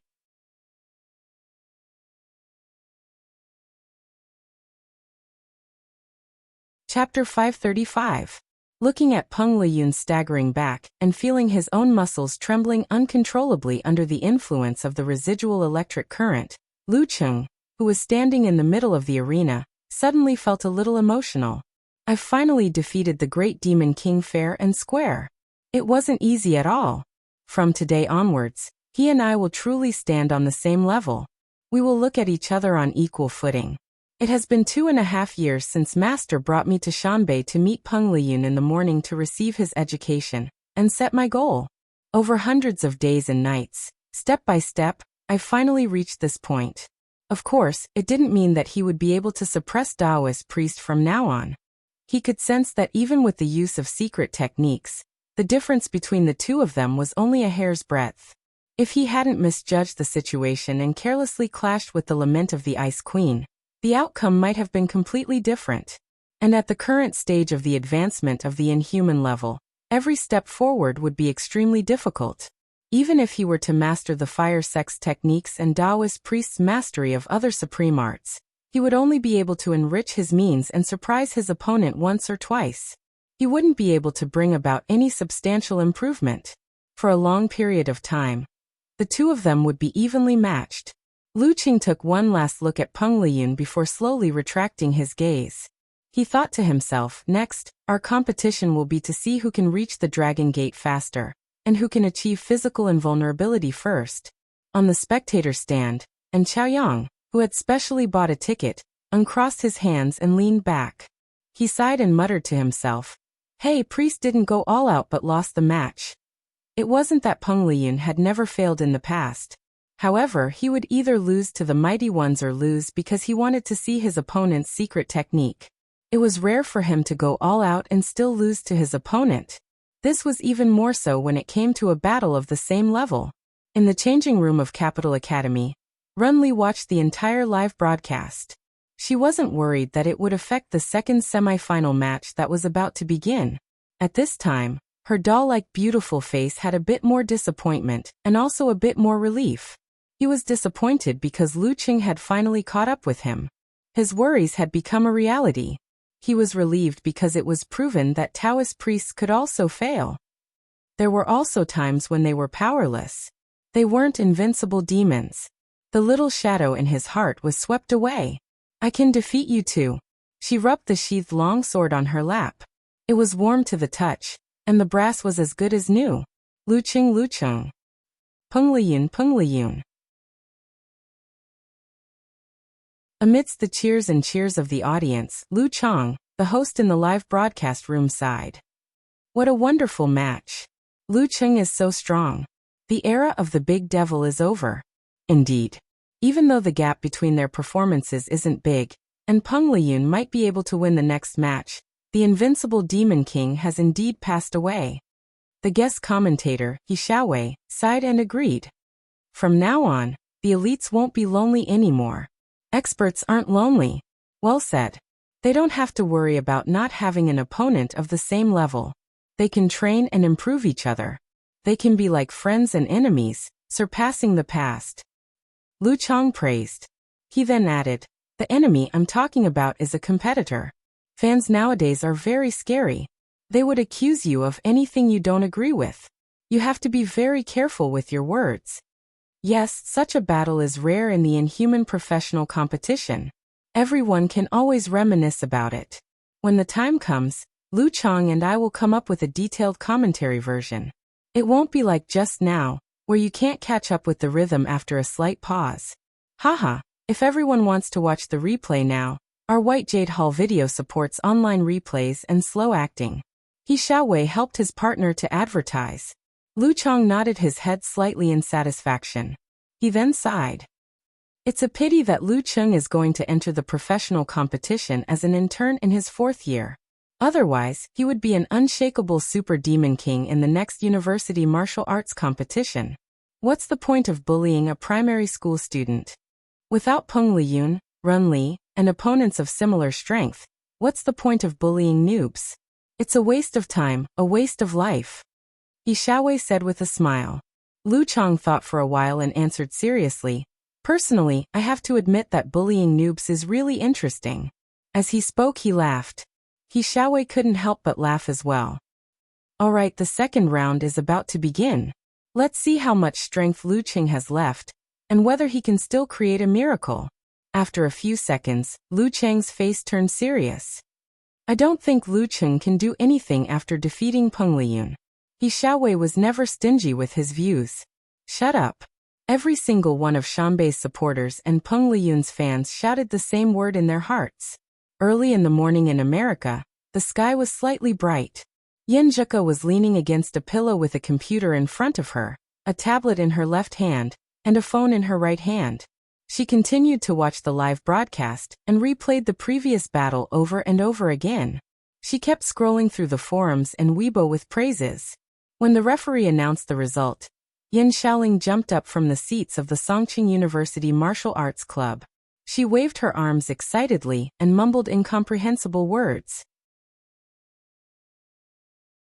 If He hadn't held her back, she really didn't know what she would have done. Another diehard Lu Cheng fan, Deng Yang, also waved his fists wildly and bumped fists with Kai Zhongming, Wang Dali, and the others over and over again. The others were a little speechless. Damn retards. Little Ming cursed under his breath as he looked left and right with the corner of his mouth raised. Cheng is really King awesome. Immersed in joy, they forgot that the match was not over yet.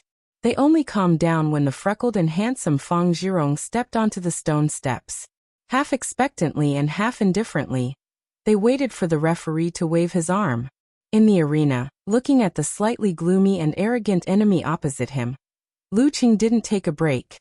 He concentrated his qi and blood, afraid that he would waste what little energy he had left. Although this would cause his body to be continuously numbed and stimulated by the electric current, when the battle officially started, he could neutralize an attack during the match. Looking at Lu Cheng's slightly twitching body, Fang Zhirong didn't dare to be negligent. He got into a stance and concentrated. Lu Cheng was indeed close to his limit, and was severely affected by the electric shock. However, a starving camel is still bigger than a horse. A struggling beast is equally ferocious. The referee didn't wait. He raised his right hand and swiftly swung it down. Begin. Fang Zhirong bent his back and darted to the side in a strange posture. He was like a slithering venomous snake, like a wild wolf sneaking up on its prey. His body seemed to darken, as though he was leaving a black shadow behind him. He wanted to circle around his enemy and wait for a chance to deliver a fatal blow. Lu Cheng took a deep breath and endured the numbness and soreness in his muscles. Using his powerful control of self-reflection as the pivot, He pounced forward with a bang. He instantly went from a standstill to high speed. When he turned, he brushed against the void, breaking through the air barrier and stirring up strong winds. He wanted to take the initiative to pursue his enemy. Bam! Bam! Bam! The strong winds continued and lightning intertwined.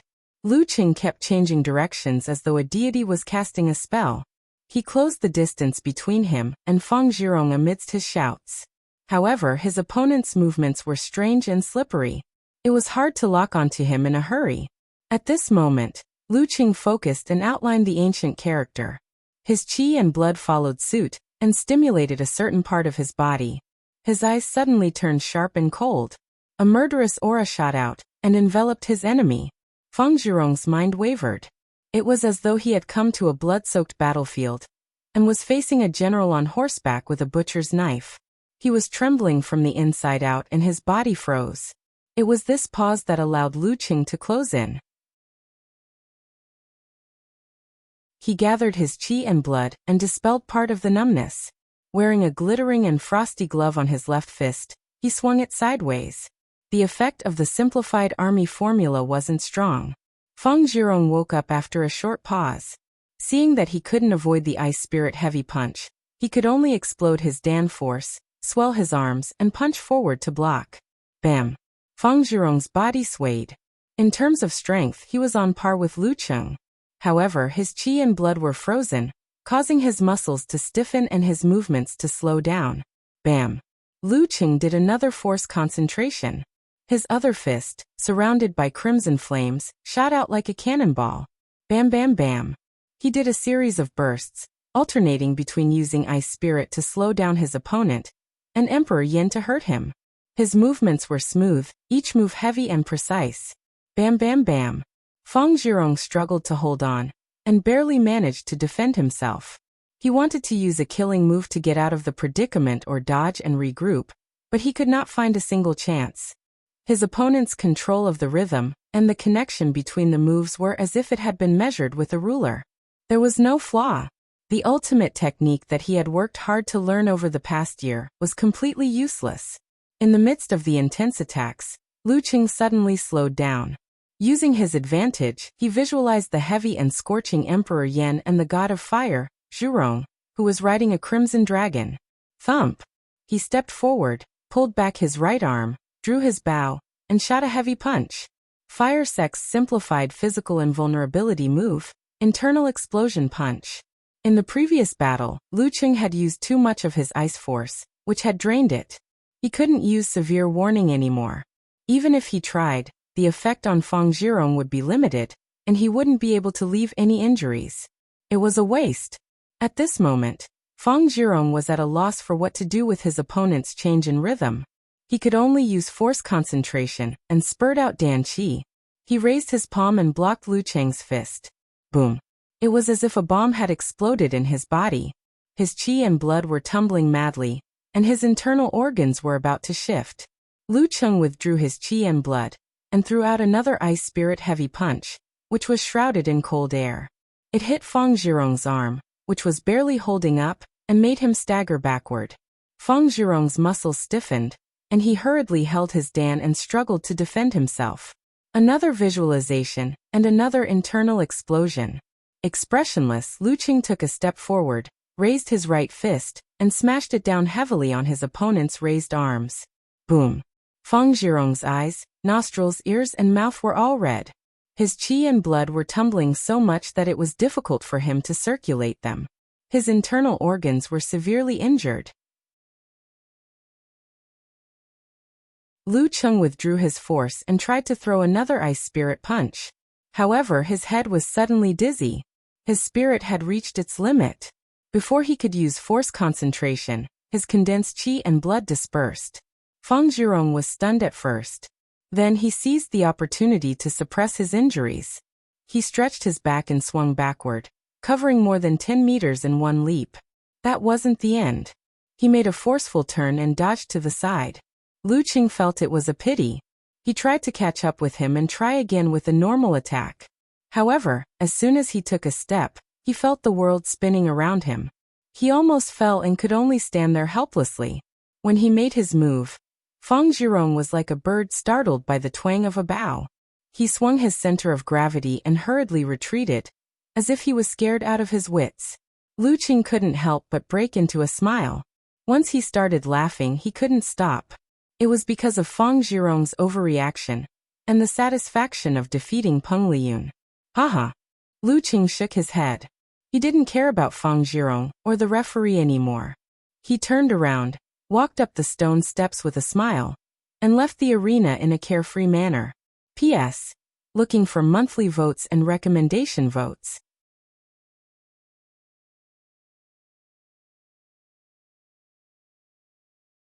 Chapter 536. Second round, Feng Zhirong wins. Hearing the referee's announcement and looking at Lu Cheng's back, Feng Zhirong froze on the spot. Immediately, his blood rushed to his head. Embarrassed and angry, he clenched his fists so hard that his knuckles cracked. His injuries are not light. Those 2 blows should be internal explosion punch. In the live broadcast studio, the host, Lu Chong, said, half surprised and half seeking confirmation. However, he didn't hear the answer he expected, be it a yes or no. His surroundings were eerily quiet. What's going on? Lu Chong turned to look at his partner, only to see he Xiaowei in a daze. His lips were trembling, and his face was alternating between red and green. TSK, what does Feng Zhirong's injuries have to do with you? Why do you look like you've lost your entire family fortune? Lu Chong was confused and full of doubts. At this moment, a thought flashed through his mind. He remembered something from before and instantly understood the whole story. He Xiaowei had sworn that if Daidu won the championship, he would shave all the hair on his head. After taking 2 internal explosion punches from a weakened human, Feng Zhirong's injuries weren't something that could be healed in 3 to 5 days. When he fought in Daidu, he would be considered strong if he could still exert 50% of his strength. Looks like the casual poison healer has to be replaced by the carefully prepared kind. Lu Chong looked at He Xiaowei's head from head to toe. His lips were tightly pursed, and his cheeks and neck were trembling as he tried to hold back his laughter. Looks like I can probably look forward to it. What kind of scene will it be? I can't hold it in, ha ha ha ha. Returning to the seats, Lu Chong saw that everyone was still in a daze. What's wrong? Although he didn't expect to win this match, he shouldn't have waited so long. Kai Zhongming's mouth twitched. Have you ever considered us? What's the situation? Lu Chong was confused. If you say you lost, then you lost. Why are you laughing? Little Ming pointed at Feng Zhirong in the arena. Look at him. He's obviously holding back his anger. He'll definitely vent it on little Yangzi and me and torture us. Even if that guy is seriously injured and weakened in all aspects, he's still not someone a top 9th pin fighter can challenge. Lu Qing came to a realization. He solemnly extended his hand and patted Talker's shoulder. Don't worry, there's a referee. Kai Zhongming was so angry that he laughed. You might as well not have said anything. It made one's calves tremble even more. At this moment, Ding Yang put on an expression as if he was not afraid of death. He bumped fists with Lu Cheng and the others one by one and walked towards the ring with his head held high. After watching him walk a few steps forward, Lu Cheng took back his phone and shared his joy with Yenjika. Walking up the stone steps, Ding Yang stood in front of Feng Zhirong, who had just performed a force concentration to reduce the effects of his internal injuries. He saw his enemy's gloomy face and furious black eyes. He couldn't help but shudder. It was as if a venomous snake was staring at his throat, and a sniper rifle was aiming at his temple. Was this the aura suppression of a professional 6th pin in the dance stage? Ding Yang tried his best to soothe his qi and blood, causing his skin to glow with a faint jade glow. Shizhou Island, quenching jade tactics. The referee did not give Feng Zhirong any more chances to calm down. He raised his right hand and swung it down. Begin. Feng Zhirong did not wipe the blood from his mouth and nose. He bent his back and slithered forward, strangely but quickly closing in on Ding Yang. Ding Yang was at a disadvantage in terms of body movement. He dodged a few times but still couldn't get rid of him. The distance between them was getting closer and closer. At this moment, Feng Zhirong withdrew his qi and blood and held it in his lower abdomen. Then it exploded and rushed out, expanding his legs. Crack. A spider web appeared under his feet. He pounced and closed in on Deng Yang, punching with his right fist. Deng Yang took a deep breath and expanded his temples. He raised his arms and made the most conservative parry. Suddenly, two muscles on Feng Zhirong's back bulged like butterflies. He pulled his spine to the side and changed his direction. He dodged to the side of his opponent in one step. Bam! He stretched out his left palm and opened his 5 fingers. They were shining with a dark light, like terrifying poisonous fangs. Deng Yang was used to this move and had lost his balance. Seeing that it was impossible to dodge, his face turned pale. He clenched his teeth, bulged his biceps, tightened his sleeves, and took the initiative to swing diagonally. Rip! His sleeves split open, revealing his jade-like skin held by Feng Zhirong's 5 fingers. Deng Yang's expression turned ferocious before he felt weak and out of breath. A jade-like glow appeared on his face. He exerted strength in his legs, lowered his shoulders, and leaned fiercely to the side. Bam! Feng Zhirong's qi and blood were still rolling. His body's reaction was delayed. He only had time to raise his right arm and block in front of his body. Deng Yang, who was counterattacking, hit him head-on. Feng Zhirong's arm trembled as he firmly resisted the blow. Feng Zhirong's qi and blood stagnated, and his internal injuries almost exploded. In the live broadcast room, he Xiaowei swayed as if the Iron Mountain lean had actually hit him. Deng Yang's dark poison force was activated. His strength disappeared and he had difficulty breathing. He could only lower his head and gasp for air. The difference in their realms was too great, so the effect was naturally amazing. Feng Zhirong's face turned red then green. He blocked with his right arm, and his left fist was about to hit his opponent's lower abdomen. At this moment, a hand reached out and blocked his attack. The referee raised his other hand and exhaled. Round 3, Feng Zhirong wins. Phew! Feng Zhirong exhaled. He retracted his fist and stood up straight, unable to vent his anger. Deng Yang gasped for breath and finally recovered. After cupping his hands and bowing, he walked out of the arena with light footsteps.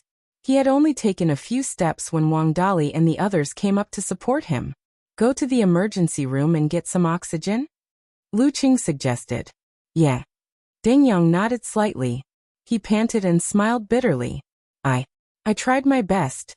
Well done. Lu Qing praised from the bottom of his heart and extended his fist. Deng Yang raised his hand weakly and bumped it with Lu Cheng's. The ceremony was completed, and he was sent to the emergency room. Kai Zongming, who was beside him, gasped and looked at Lu Qing. Can I forfeit? What do you think? Lu Qing looked at him amused. I think you can. Kai Zongming didn't want to lose with words. He gritted his teeth and said with a twisted expression. Do you think I'm scared? What's there to be scared of? There's a referee anyway. He took a valiant and spirited stride forward, approaching the stone steps with an imposing manner. Just as he was about to ascend the arena, he calmed down his expression, hiding a smile, and was calm and composed. Yes, I'm in the live broadcast area. I can't show my unhandsome side. Kai Zongming trembled when he came to the center of the arena and was stared at by Feng Zhirong. He hurriedly calmed his mind and comforted himself by muttering to himself, just a dead man, just a dead man. Feng Zhirong vaguely heard what he said. The veins on his forehead bulged and he almost couldn't stabilize his injury. The referee was almost amused. He shook his head and raised his hand. Begin. Crack. Feng Zhirong made a forced concentration right at the start of the match. He pushed off the arena with both feet and lunged at Kai Zongming at lightning speed. His vision blurred and his enemy was already close. Kai Zongming tensed up and followed his plan. He braced his feet and raised his arms to block. His 2 hands grabbed each other's cuffs in a weird posture. Bam! Feng Zhirong opened his 5 fingers and was about to grab his enemy's forearm. At this moment, 2 tearing sounds were heard. Kai Zongming tore off his sleeves and used the fabric of his clothes as a flag. He expanded his airflow and wrapped it around Feng Zhirong's palm. He countered with softness. Then he flicked his elbow and threw his forearm at his opponent's face. He was ready to launch a second attack with his knuckles. Feng Zhirong's face darkened. He pulled his shoulder and lifted his other arm, staining the edge of his palm with a touch of green. Bam! He flipped his palm and hit his enemy's bare arm.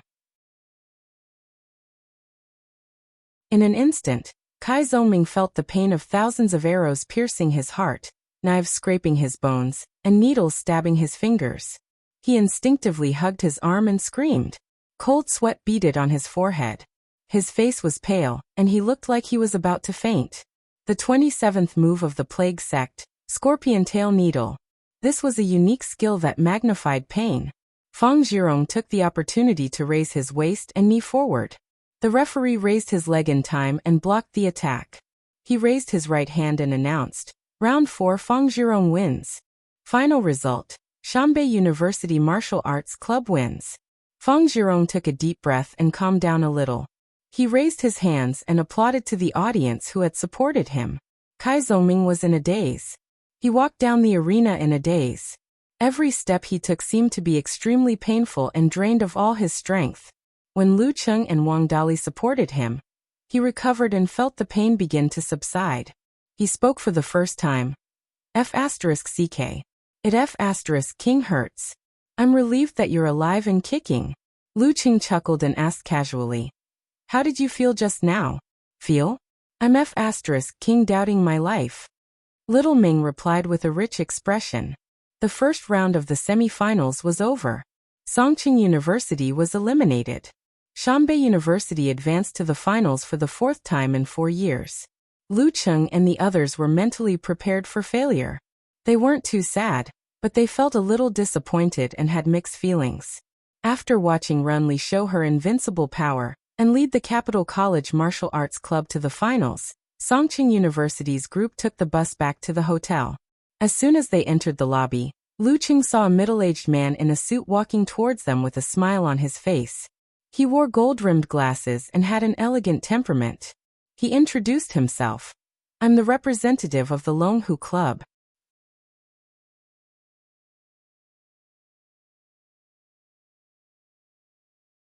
Chapter 537. I'm the representative of Longhu Club. Hearing this, Kai Zhongming and the rest looked at each other excitedly. They patted Lu Cheng on the shoulder and walked past him to the elevator. Hello. Lu Cheng locked his phone and nodded with a smile. Hello, my surname is Zhang. Today, I'm mainly here to discuss the general conditions and our arrangements for the future. If you feel that there are no problems, we will draft a contract and send it to you in a few days. Mr. Zhang pointed to the cafe next to the lobby. Let's sit and talk. Sure. Lu Cheng didn't refuse. After ordering a drink, Mr. Zhang crossed his fingers and placed them in front of his chest. He smiled and said, Judging from your reaction, you really won't be returning to Wuyue Club. I'm relieved. Longhu Club's initial plan is to offer you a 5-year contract with a yearly salary of 10 million. 10 million? Lu Cheng was surprised. According to the information published online, a veteran 4th pin Mighty One's annual salary was only 6 to 7 million. The difference wasn't big for foreign grandmasters of martial arts of the same level. Money in China was still very valuable. Mr. Zhang chuckled and said, Dragon King suggested that you be treated as a quasi-physical invulnerability expert. This is only your salary and doesn't include bonuses or benefits. If you don't mind, I'll talk about the subsequent terms. I'm very satisfied, Lu Cheng replied with a smile. He didn't bargain. This was much better than what he had expected. Moreover, Dragon King had fought hard for it. If he asked for more, he would be too greedy. Mr. Zhang took a sip of his black coffee. He pushed his glasses and said, The main source of bonuses is from winning. For every match you win, depending on the importance of the match, you'll get a bonus of 100,000 to 200,000. In addition, you'll get a share of the club's final ranking. He picked the important points and said, The benefits will be based on the income from the club's related industries. If you're not a physical invulnerability expert, it won't be much. After you make the big leap, your annual salary and bonuses will be just pocket money. Of course, if you want to get more, you'll have to work for the club. This isn't mandatory. I have no problem with the general terms. When the time comes, I'll get a lawyer to take a look. Lu Cheng nodded in agreement. That's what you should do. Mr. Zhang smiled and talked about other agreements. When he reached a preliminary agreement with Lu Cheng, He moved on to the next arrangement. Is it okay to report before July? No. Lu Qing shook his head. With your current realm and strength, it would be very difficult for you to participate in the top professional competitions. It's also quite risky. We'll give you some time to digest the Dan stage unique skill of the fire sect. We'll register you for the preliminaries of the Battle of the Kings in mid-August. After that, we'll make similar arrangements. We'll strive to let you have a high-level battle every week. Next year, in February or March, if you agree, I will let you experience it for yourself in a second or third-tier professional team that you have a good relationship with. If there is a serious injury, the club will take care of the first 3 months. After that, the insurance company will take care of the rest. You can rest assured. In short, the goal is for you to make the great leap and achieve physical invulnerability within 3 years. By the way, I forgot to mention that we have the priority to renew the contract. We can also buy out the contract. Mr. Zhang emphasized his words with his hand gestures to show his confidence in Lu Cheng. The 4-tier professional competitions in China started at the end of February, or the beginning of March, and ended at the end of December, or the beginning of January every year. The central government would have 2 long breaks, as well as a gap to make way for the 5 major title competitions. Among the 5 major title competitions, the Battle of the Kings would be held from mid-August to early September every year. In the first 2 weeks of December, there would be an elimination battle to determine the challenger of the previous king. In March or April of the following year, the winner of 2 out of 3 rounds would be the new king. The title competitions of the Warrior Sage, Supreme Class, Master, and Kirin had similar arrangements. They would take advantage of the gaps in the professional competitions. The only difference was that each competition format was slightly different. For example, the top 3 of the Supreme Class would be eliminated in an elimination battle. They would form a 4-man round-robin with the previous champion. They would face off against each other once, and the one with the best record would win the title. If there was a tie, there would be a tiebreaker. After Lu Qing asked for a few details and expressed his opinion, the preliminary discussion ended happily. Mr. Zhang drank the last mouthful of black coffee and extended his hand with a smile. Then I'll go back and draft the contract. Congratulations on joining the Longhu Club. We're on the same side from now on. Lu Qing extended his hand and shook the other party's hand. Goodbye. Rest early.